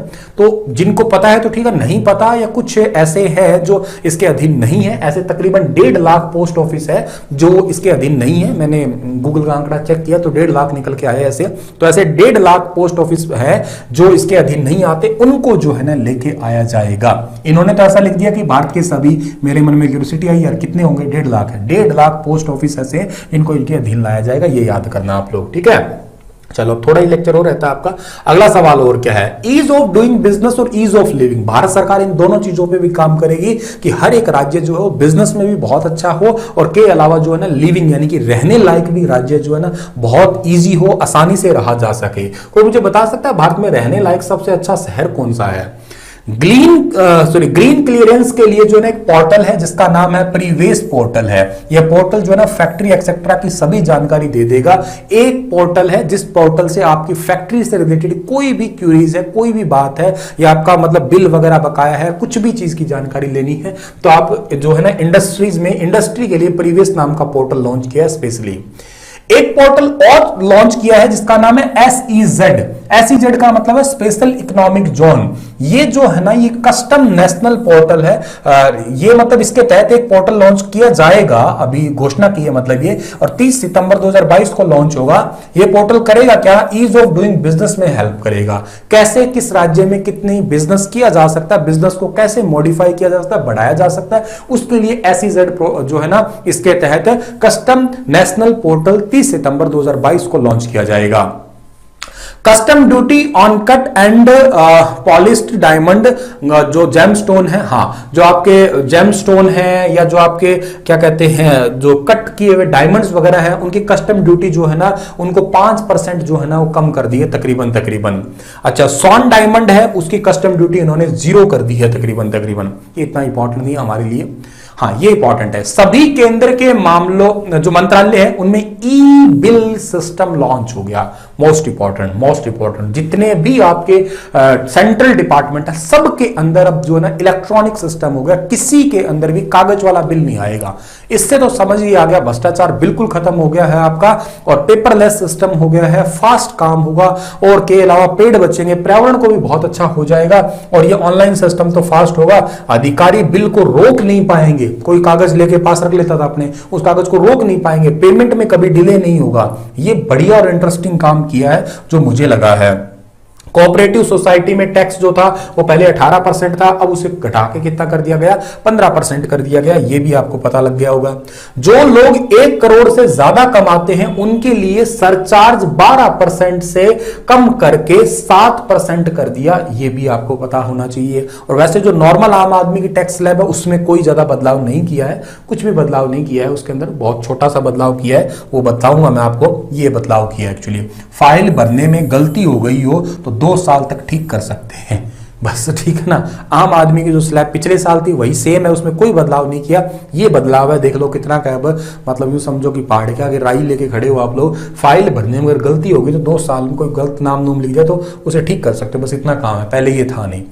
रक्षा में अब तक 58% खरीदारी भारत से होती थी, भारत से मतलब स्वदेशी सामान, अब इसे बढ़ा के 68% कर दिया गया है रक्षा मंत्रालय के अंदर। ये भी याद करना है आपको। ये भारत एक अपनी वर्चुअल करेंसी है वो लॉन्च करने वाला है, ठीक है। हाँ ये इंटरेस्टिंग है और ये थोड़ी चर्चा में भी बात चल रही है, इसको सुनो आप लोग। क्या है, वर्चुअल डिजिटल एसेट का टैक्स 30% लगेगा। ये आज पूरे दिन भर में चर्चा में चल रहा था। क्या है सर ये वर्चुअल, जैसे आप लोग ना क्रिप्टो करेंसी की तरफ समझ लो। खैर टैक्स मतलब इसमें बजट में कहीं क्रिप्टो का नाम नहीं लिया था, ये मैंने लिखा ताकि तुम्हें समझ आ जाए। बजट में ये नाम था, वर्चुअल डिजिटल एसेट्स लिखा हुआ था। इसका मतलब पता क्या है, इसका मतलब ये कि मान लेते एग्जांपल से आपने कोई 25 लाख के शेयर खरीदे, ठीक है ना, और आपने उसे बेच दिए 35 लाख में। ऐसा हो सकता है, हाँ ऐसा हो सकता है, कोई दिक्कत नहीं है, ठीक है ना। मार्केट में उतार चढ़ाव हो जाता है, लोग रातों रात अमीर हो जाते हैं, ठीक है। आपने मतलब कितना 10 लाख रुपए कमा लिए, सरकार ये कहेगा इसका 30% मुझे दो, मतलब 3 लाख रुपए मुझे भी दो। तुम रातों रात अमीर हो रहे हो, कुछ पैसा मुझे भी दो आप लोग, ठीक है। ये है आपका, आपके फायदे पे 30% अब सरकार लेगी। इस प्रकार का वर्चुअल जैसे आप लोग कमाई वगैरह करते हो, इसमें आपका टैक्स लगेगा। ये जैसे आने वाले टाइम में डिजिटल रूपी के नाम, मतलब डिजिटल रूपी नहीं लेकिन क्रिप्टो करेंसी जैसी भारत का आरबीआई खुद लॉन्च करने वाला है, आपको ये भी मैं बता देता हूं। ये भी एक इंटरेस्टिंग बात है आपकी, ठीक है। चलो सर देखो, डिजिटल रूपी लाने का विचार है, मतलब ऐसा ऐसा कुछ आपका। खेती बाड़ी की इन्होंने कोई बात नहीं करी थी इस बार, बहुत ज्यादा कोई खास बात नहीं की थी, बेसिक बात बताई थी इन्होंने कि 3.9% ग्रोथ के साथ में है। फूड जो ग्रेन है वो 300 से ज्यादा बढ़ गया। कोई ज्यादा बात नहीं की जो बात करी जाए। हाँ एक ये बात की थी कि गंगा नदी के 5 किलोमीटर के एरिया में ना ऑर्गेनिक खेती करेंगे, और अगली लाइन ताई जी ने ये पढ़ी थी कि उसके पास में ना हम ड्रोन के माध्यम से छिड़काव भी करेंगे। तो मुझे तो यह बात कतई नहीं समझ में आई कि गंगा नदी के आसपास 5 किलोमीटर के एरिया में ऑर्गेनिक खेती करेंगे, और कहा कि ड्रोन के माध्यम से पेस्टिसाइड का छिड़काव होगा। तो जब स्प्रे छिड़क दोगे ताई तो ऑर्गेनिक खेती कहां से रहेगी। खैर मुझे समझ में नहीं आई, आप में से कोई समझदार है तो बता देना इस बात को कि ये क्या है क्या नहीं है आपका, ठीक है ना। ठीक है, ठीक है जी। अब एमएसएमई की बात बताते हैं। एमएसएमई जो आपके छोटे मझले उद्योग है उनके बारे में, इमरजेंसी क्रेडिट लाइन गारंटी इस योजना का नाम है कि इस योजना को मार्च 2023 तक बढ़ा दिया गया। एक्चुअली ये योजना लॉन्च की गई थी कोविड-19 के दौरान, ठीक है ना, ताकि मझले उद्योग डूब ना जाए, उसी के लिए इमरजेंसी क्रेडिट लाइन गारंटी योजना, इस योजना को आगे बढ़ा दिया मार्च 2023 तक, और 50,000 करोड़ जो है ना बजट बढ़ा के 5 लाख करोड़ कर दिया एमएसएमई यानी कि छोटे उद्योगों के लिए। एक बात और इंटरेस्टिंग करी गई क्या कि जो उद्यम है, ई श्रम है, नेशनल कैरियर है, नेशनल कैरियर सर्विस है, असीम है, ये छोटे छोटे पोर्टल है जो कि जैसे ई श्रम पोर्टल बताता हूं क्या है, असंगठित मजदूर है जिनके पास फिक्स काम नहीं होता, दिहाड़ी मजदूरी करते फिक्स काम नहीं होता, उनके लिए, उनको रोजगार देने के लिए पोर्टल है, लेकिन पता नहीं होता सबको। इसलिए जितने भी पोर्टल है जो मजदूरों को जॉब दे रहे हैं या छोटे मजले उद्योगों में काम मिल रहा है, उन सभी को मिक्स करके इंटरलिंक कर दिया जाएगा, ताकि जॉब किसी को मिलनी हो तो बहुत आसानी से जो है ना वो जॉब लग सके। ये बात तुम्हें पता होनी चाहिए। अब कुछ लास्ट के पल आ जाते हैं हमारे, ठीक है ना, बिल्कुल लास्ट के पल आ जाते हैं हमारे। इस पल के बारे में बात करते हैं। ये चीजें मैं आपको बता चुका हूं सारी, कहां से पैसा आता है, कहां पैसा जाता है, कैपिटल वाली, पूंजीगत वगैरह, ये मैप वगैरह सारे हो चुके हैं आपके। घाटे वगैरह की बात ये मैंने साफ साफ सिंपल शब्दों में आपको बताया है, ठीक है ना, ठीक है ना। ये चीजें होगी आपकी, ये कहां से पैसा लिया, घाटा वगैरह बता चुका हूं मैं आपको, ठीक है ना, कहां, ठीक है। और ये चीजें समझा चुका हूं, राज्यों को कितना वगैरह वगैरह देना है, ठीक है, हो गया हमारा, ठीक है जी। और ठीक है, ये भी हो गया हमारा चैलेंज, ठीक है, ठीक है, इसको नहीं, इसको नहीं,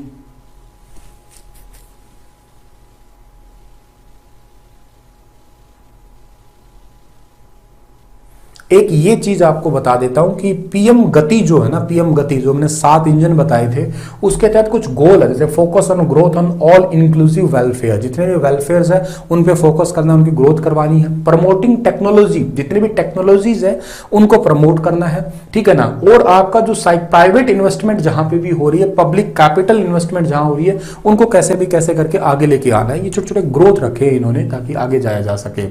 ये पीएम 7 आपके गोल मैंने बताए थे ना, road, railways, airport, ports, mass transport, waterway और लॉजिस्टिक इंफ्रा, ये 7 इंजन है, वेरी वेरी इंपॉर्टेंट है काम के आपके। ये बता चुका हूं मैं, ये बता चुका हूं, इंडियन रेलवे का बता चुका हूं, ठीक है ना। ये चीजें सब शेयर हो चुकी है हमारी, ठीक है। और खेती बाड़ी का तो कुछ ज्यादा बात करी नहीं, प्रीवियस पोर्टल बता चुका हूं, एमएसएमई तक के ये बता चुका हूं, 68% हो गया। टैक्स प्रपोजल तो कुछ सब बता दिया, ठीक है ना। ये कुछ हिंदी की बात है, जैसे कर संबंधी गलतियों को सुधारने वाली बात, राज्य सरकार कर्मचारियों के लिए एनपीए खाता, इसको थोड़ा, दिव्यांगों को थोड़ी बहुत राहत दी गई है, क्या इसमें कुछ है नहीं। हाँ, ये कि बार बार की जाने वाली मुकदमेबाजी को रोकने के लिए बेहतर, जैसे बार बार किसी आदमी पे केस कोई कर दे तो उसके रिलेटेड कोई बात है आपकी, ठीक है, तो वो भी चीजें आ जाएगी यहाँ पे। क्रिप्टो वाली चीज मैं यहाँ पे समझा चुका हूँ। एग्रीकल्चर के लिए कुछ ज़्यादा बताया नहीं, मैं आपको यही बता रहा हूँ, 3.9 ये मैं लिख चुका था आपके लिए, ठीक है ना। और ये भी ठीक हो गया आपका, नेचुरल फार्मिंग वगैरह बता चुका हूँ। एक ये चीज है जो बतानी रह गई अभी, ठीक है, हाँ, इसको समझाते हैं कि क्या है ये आपकी।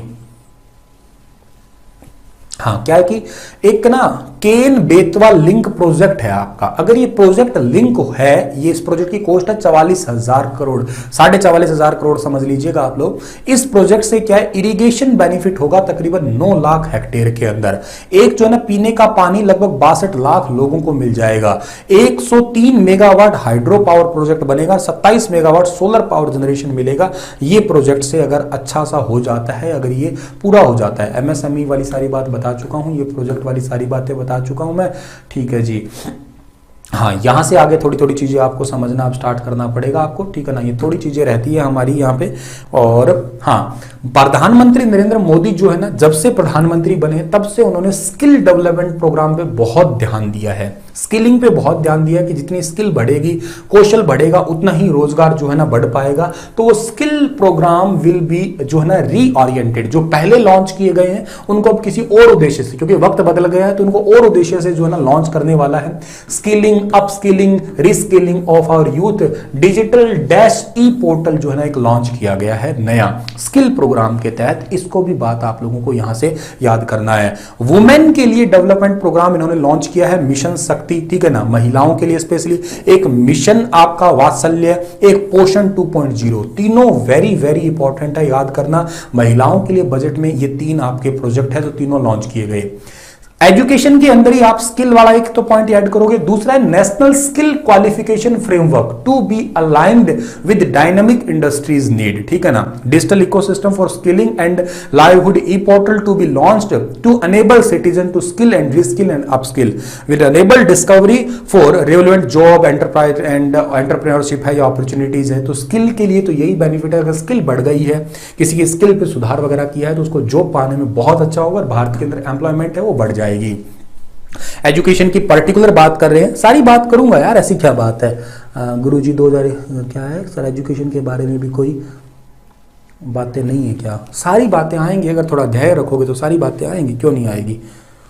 ये रहा एजुकेशन की, देख लो, one class one TV channel, program of PM e Vidya to be expanded from 12 to 200 TV channels. मैंने अभी बताई थी तुम्हें वर्बली, मैंने कहा था आगे लिखी हुई भी आएंगी, बताऊंगा। एक प्रोग्राम है जिसका नाम है one class one TV channel PM e Vidya, इसको एक्सपेंड किया जा रहा है 12 टीवी चैनल से 200 टीवी चैनल तक लेके चला जाएगा, ठीक है। इससे ये होगा कि to enable all state to provide supplementary education in regional languages to children in classes 1 to 12, कि 1 से लेके 12वीं क्लास तक उनकी क्षेत्रीय भाषाओं में एजुकेशन दी जाएगी वाया टीवी चैनल्स। इसका नाम आपको याद रखना है ई विद्या, पीएम ई विद्या योजना के तहत, ठीक है ना। Digital universities to be set up to provide access of student across countries to world class quality universal education with personalised learning experience. ये भी मैंने अभी बताया कि डिजिटल यूनिवर्सिटी जो है ना वो सेटअप की जाएगी। वर्ल्ड क्लास यूनिवर्सिटी का जो बेनिफिट है आपको घर बैठे मिल सकेगा, वो सारी फैसिलिटीज, वो सारी सेम एजुकेशन आप डिजिटल वे से जो है ना वो पा सकेंगे। ये भी बात इंपॉर्टेंट है, नेटवर्क हब बन जाएगा, बड़ी बड़ी यूनिवर्सिटियों से बात की जाएगी, ठीक है। अच्छा, world class foreign university to be allowed in GIFTIFSC एक स्कीम के तहत, ठीक है ना। इस स्कीम के तहत इनको इंडिया के अंदर अलाउ किया जाएगा। मैंने कहा था ना अभी कि वर्ल्ड की कोई भी यूनिवर्सिटी है वो इंडिया में सेटअप हो सकती है, उनके खुद के रूल लग सकेंगे, ठीक है ना। वो आपके फ्री फ्रॉम डोमेस्टिक रेगुलेशन, हमारे हम रूल लगाएं ऐसा समझिए, वो खुद के अपने रूल लगाएंगे, except those by Indian financial system code. एक चीज को छोड़ा जाएगा कि फीस जो है ना वो इंडियन फाइनेंशियल सिस्टम कोड के अकॉर्डिंग उन्हें अप्लाई करनी पड़ेगी। इसके अलावा जो है ना फिनटेक, इंजीनियरिंग, साइंस एंड आपका जो है ना मैथमेटिक्स, ऐसी जो आपकी कोर्सेस है वो इन वर्ल्ड क्लास यूनिवर्सिटी से आप घर बैठे पढ़ सकते हो। ये इंपॉर्टेंट बात है आपके लिए। इसके लिए इंपॉर्टेंट है आगे आप लोग पढ़ो हेल्थ केयर से रिलेटेड, ठीक है ना। तो one open platform for national digital health care ecosystem, एक नया प्लेटफॉर्म लॉन्च किया है जिसका नाम है national digital health care ecosystem, ठीक है ना। डिजिटल आप लोग जो है ना डिजिटल हेल्थ के तहत जो है ना आप लोग अपनी आईडी वगैरह से जो है ना सारा डेटा, जैसे फॉर एग्जांपल देता हूं आपको मैं, इसका आपका इलाज चल रहा है यहाँ पे किसी शहर में, गुरुग्राम में इलाज चल रहा है और आप अब शिफ्ट हो रहे हो, मुंबई में आपको शिफ्ट किया जा रहा है, तो सारा आपका इलाज का जो भी समरी वगैरह जो है ना वो आपका डिजिटली इस पोर्टल के माध्यम से ट्रांसफर किया जा सकेगा। अलग से आपको कागज पर्ची ले जाने की कोई जरूरत नहीं है, एज इट इज सारी चीजें जो है ना ट्रांसफर हो जाएगी national digital health care ecosystem के माध्यम से। ये एक अच्छा हो जाएगा आपका। और एक जो इंटरेस्टिंग लगा मुझे आज इस पूरे बजट के अंदर जो अच्छा लग रहा है वो ये है कि national tele mental health programme will be launched with the network of 23 centers of excellence, और इसका एक जो है निमांस बेंगलुरु नोडल सेंटर होगा। आज तक भारतीय इतिहास में किसी ने भी इसके बारे में बात नहीं की थी कि मेंटल हेल्थ प्रोग्राम, आजकल लोग जो है ना मानसिक रूप से भी बड़े तनावग्रस्त होते हैं, तो ऐसे लोगों के साथ में टेलीफोनिक तरीके से, टेली मेंटल हेल्थ मतलब टेलीफोन माध्यम से परामर्श लिए जा सकते हैं, सुझाव लिए जा सकते हैं। लोगों के पास आज सब कुछ है लेकिन बस दिक्कत है तो गाइडेंस की कमी है, सुझाव नहीं मिल रहा, दिशा नहीं मिल रही, यार किधर जाऊं, कैसे जाऊं, क्या करूं तो सही, क्या करूं तो गलत, डिप्रेस हो जाते हैं, डिप्रेशन के चक्कर में लोग सुसाइड कर रहे हैं, मर रहे हैं लोग। तो ऐसी चीजें से सुधार लाने के लिए national tele mental health programme launch किया जा रहा है, और इसका ये वैसे ऑनलाइन ही होगा लेकिन इसका एक नोडल सेंटर होगा निमास बेंगलुरु, जिन्होंने इसकी स्टार्टिंग की थी वहीं पे इसका एक नोडल सेंटर भी रहने वाला है। तो ये एक इंटरेस्टिंग है आपके लिए, मतलब ये इंटरनेशनल इंस्टीट्यूट के जो भी बहुत अच्छे यूं कहिएगा जो मनोवैज्ञानिक है वो उसमें बहुत काम करने वाले हैं। पानी वगैरह के बारे में बात करते हो तो 3.8 करोड़ जो हाउस होल्ड है उनको 2022-23 के अंदर जो है ना वो आपकी टूटी वगैरह प्रोवाइड करवा दी जाएगी। 60,000 करोड़ रुपए इसके लिए स्पेशली इन्होंने अलोकेट किए हैं।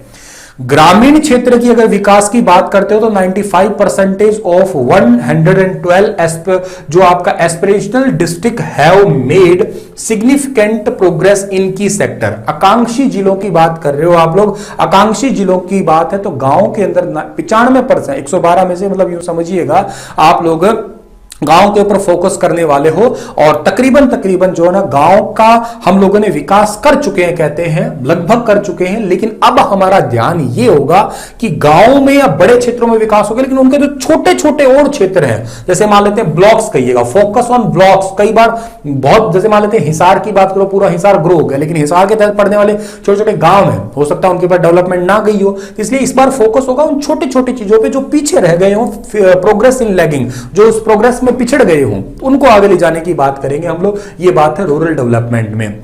अच्छा, एक नई स्कीम लॉन्च की है, हो सकता है आपके पेपर में पूछ ली जाए। वाइब्रेंट विलेज प्रोग्राम एक लॉन्च किया गया है, नया टू बी इंट्रोड्यूस, नया इंट्रोड्यूस किया गया है to bring development gains of village on the northern border. अगर आपको यह पूछा जाए कि वो गांव जो नॉर्थ मतलब कि उत्तरी भारत के केवल बॉर्डर एरिया पे है, जैसे कि मान लेते हैं राजस्थान का कोई गांव हो सकता है आपका, ठीक है, पंजाब का कोई गांव हो सकता है, तो जो उत्तर भारत के अंदर और जो आपका बॉर्डर के ऊपर पड़ता है, मेनली राजस्थान भी चलो पश्चिम का हिस्सा में आ रहा है, उत्तर भारत के जो बॉर्डर पे गांव पड़ते हैं उन गांव का रोड है या इनको इंटरनेट है, हेल्थ है, एजुकेशन है, इन चीजों में ग्रो करवाने के लिए एक नई स्कीम लॉन्च की जा रही है जिसका नाम है वाइब्रेंट विलेज प्रोग्राम।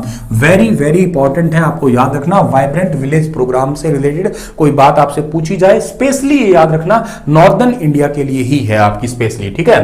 चलो जी, अर्बन डेवलपमेंट की बात करते हैं तो हाई लेवल कमेटी है अर्बन के प्लानर्स के लिए, इकोसिस्टम अच्छा सुधारा जाएगा, ठीक है ना। एम बस इतना ही है कि गांव शहरों के अंदर जो है ना जो पॉलिसीज चल रही है, पहले से चल रही है, उनको और इंप्लीमेंट कर दिया जाए बहुत अच्छे तरीके से। और जो प्लानिंग हो रहा है, जो कैपेसिटी प्लानिंग है इस शहर की कितनी है, किस तरीके से शहर को मैनेज किया जा सकता है, तो मैनेजमेंट सुधारने की कोशिश करेंगे। शहरों में तो कोई ज्यादा बड़ी बात दिखी भी नहीं, ठीक है। उसके बाद में हमें अगला जो नाम दिख रहा है वो क्या रहेगा कि to develop India specific knowledge in urban planning, ठीक है। ये तो चलो देख लीजिएगा आप लोग, आगे देखते हैं। आगे हमारा राज्यों की बात की है। राज्यों के अंदर एक बात ये हो रही है कि one nation one registration software है, इसके माध्यम से आप लोग जो है ना आईटी बेस्ड मैनेजमेंट सिस्टम बना दोगे। एनर्जी की मतलब आपका क्षेत्र है, देखो अलग अलग, एनर्जी इन द सेंस कि हमारी ऊर्जा का क्षेत्र है। आने वाले टाइम में आप लोग कोल जो है ना, कोयले को तो छोड़ोगे ही छोड़ोगे, आप लोग आओगे इलेक्ट्रिक एनर्जी पे आने की आपकी पूरी पूरी कोशिश होने वाली है। Coal gasification and conversion of coal into chemicals, तो धीरे धीरे आप लोग कोयले को छोड़ के दूसरी एनर्जी पे आने का पूरा पूरा प्रयास करने वाले हो, ठीक है ना। और 1 अक्टूबर 2022 से एक्साइज ड्यूटी 2 रुपए पर लीटर जो है ना आपकी किसके ऊपर, फ्यूल और अट्रैक्ट और एडिशनल डिफरेंशियल जो है ना उनके ऊपर आपकी जो है वो लगने की बात है। नॉर्थ ईस्ट यानी कि ये जो आपके अरुणाचल प्रदेश वाले राज्य हैं उनके लिए भी कोई बात आपकी करेगी, ठीक है ना। उनके लिए एक स्कीम लॉन्च की है इन्होंने, प्रधानमंत्री prime minister development initiative for north east, PM divine, क्या नाम रखा है इन्होंने, एब्रीविएशन देखो कैसे बना दी इन्होंने, गजब की एब्रीविएशन बनाई, ठीक है ना। इस स्कीम के तहत बस क्या किया इन्होंने, 1500 करोड़ जो है ना इनको दिए हैं स्कीम के तहत इनिशियली, ताकि ये जैसे पीएम शक्ति है, पीएम गति शक्ति है, या पीएम गति शक्ति के जो 7 आपके गोल थे ना उन 7 गोलों को पूरा कर सके, बस इसलिए ही। ग्रीन इकोनॉमी, अभी ये ग्रीन इकोनॉमी क्या है, आपके इलेक्ट्रिक व्हीकल पे काम किया जाएगा, यही है ग्रीन इकोनॉमी और कुछ नहीं है, ठीक है। और सोलर एनर्जी पे काम किया जाएगा, 280 गीगावाट सोलर पावर जो है ना लगभग 2030 तक ये गोल है हमारे इंडिया का, ठीक है। और एक नया काम है बैटरी स्वैपिंग पॉलिसी, ये बड़ा गजब का काम कर रहे हैं वो। जैसे मान लेते हैं कि आपको चार्ज नहीं करना है लेकिन आपको बैटरी बदलना है, चार्ज करने में टाइम लगेगा, आप पुरानी बैटरी रख दो, आप मतलब डिस्चार्ज बैटरी रख दो और आप चार्ज बैटरी ले लो, तो बैटरी स्वैपिंग बोलते हैं इसको। ये ऑलरेडी खैर चंडीगढ़ से लॉन्च हो चुकी है, उस टाइम पे वीपी सिंह बदनौर चंडीगढ़ के प्रशासक थे, उन्होंने इसको लॉन्च किया था, लेकिन ये ग्राउंड लेवल पे अभी लागू नहीं हुई है, तो इसको बजट में इस बार जो है ना डिस्कस किया है इन्होंने। उसके अलावा जो है ना क्या है हमारा, इसको छोड़िएगा आप लोग, डेटा कनेक्टिविटी की 5G स्पेक्ट्रम है कहते, उस पर हम बात करने वाले हैं। 5G आ रहा, खैर कुछ शहरों में ट्रायल, जैसे गुरुग्राम, दिल्ली, कोलकाता, चेन्नई, इनमें तो 5G आ चुका है पर ट्रायल, लेकिन आने वाले टाइम में इसको हम लोग ग्रास रूट पे अच्छे से जो है ना वो लागू कर देंगे, अब ये हमारा काम होने वाला है, ठीक है। उसके अलावा टूरिज्म, अभी तक आपको जो पासपोर्ट दिख रहे हैं वो पासपोर्ट दिख रहे हैं कागज वाले, आने वाले टाइम में जो पासपोर्ट बनेंगे, अब जो पासपोर्ट बनेंगे इस साल के अंदर नए, वो बनेंगे ई पासपोर्ट, मतलब आपके मोबाइल में ही पासपोर्ट है, आपको कागज वाला पासपोर्ट लेने की अब जरूरत नहीं है। ये भी बात आप लोगों को यहां से याद करना है टूरिज्म में। खर्चा कहां कहां पे है ये तो मैं ऑलरेडी बता चुका हूं सारा, तो आप इसको पीडीएफ में बाद में पढ़ सकते हो, ठीक है ना।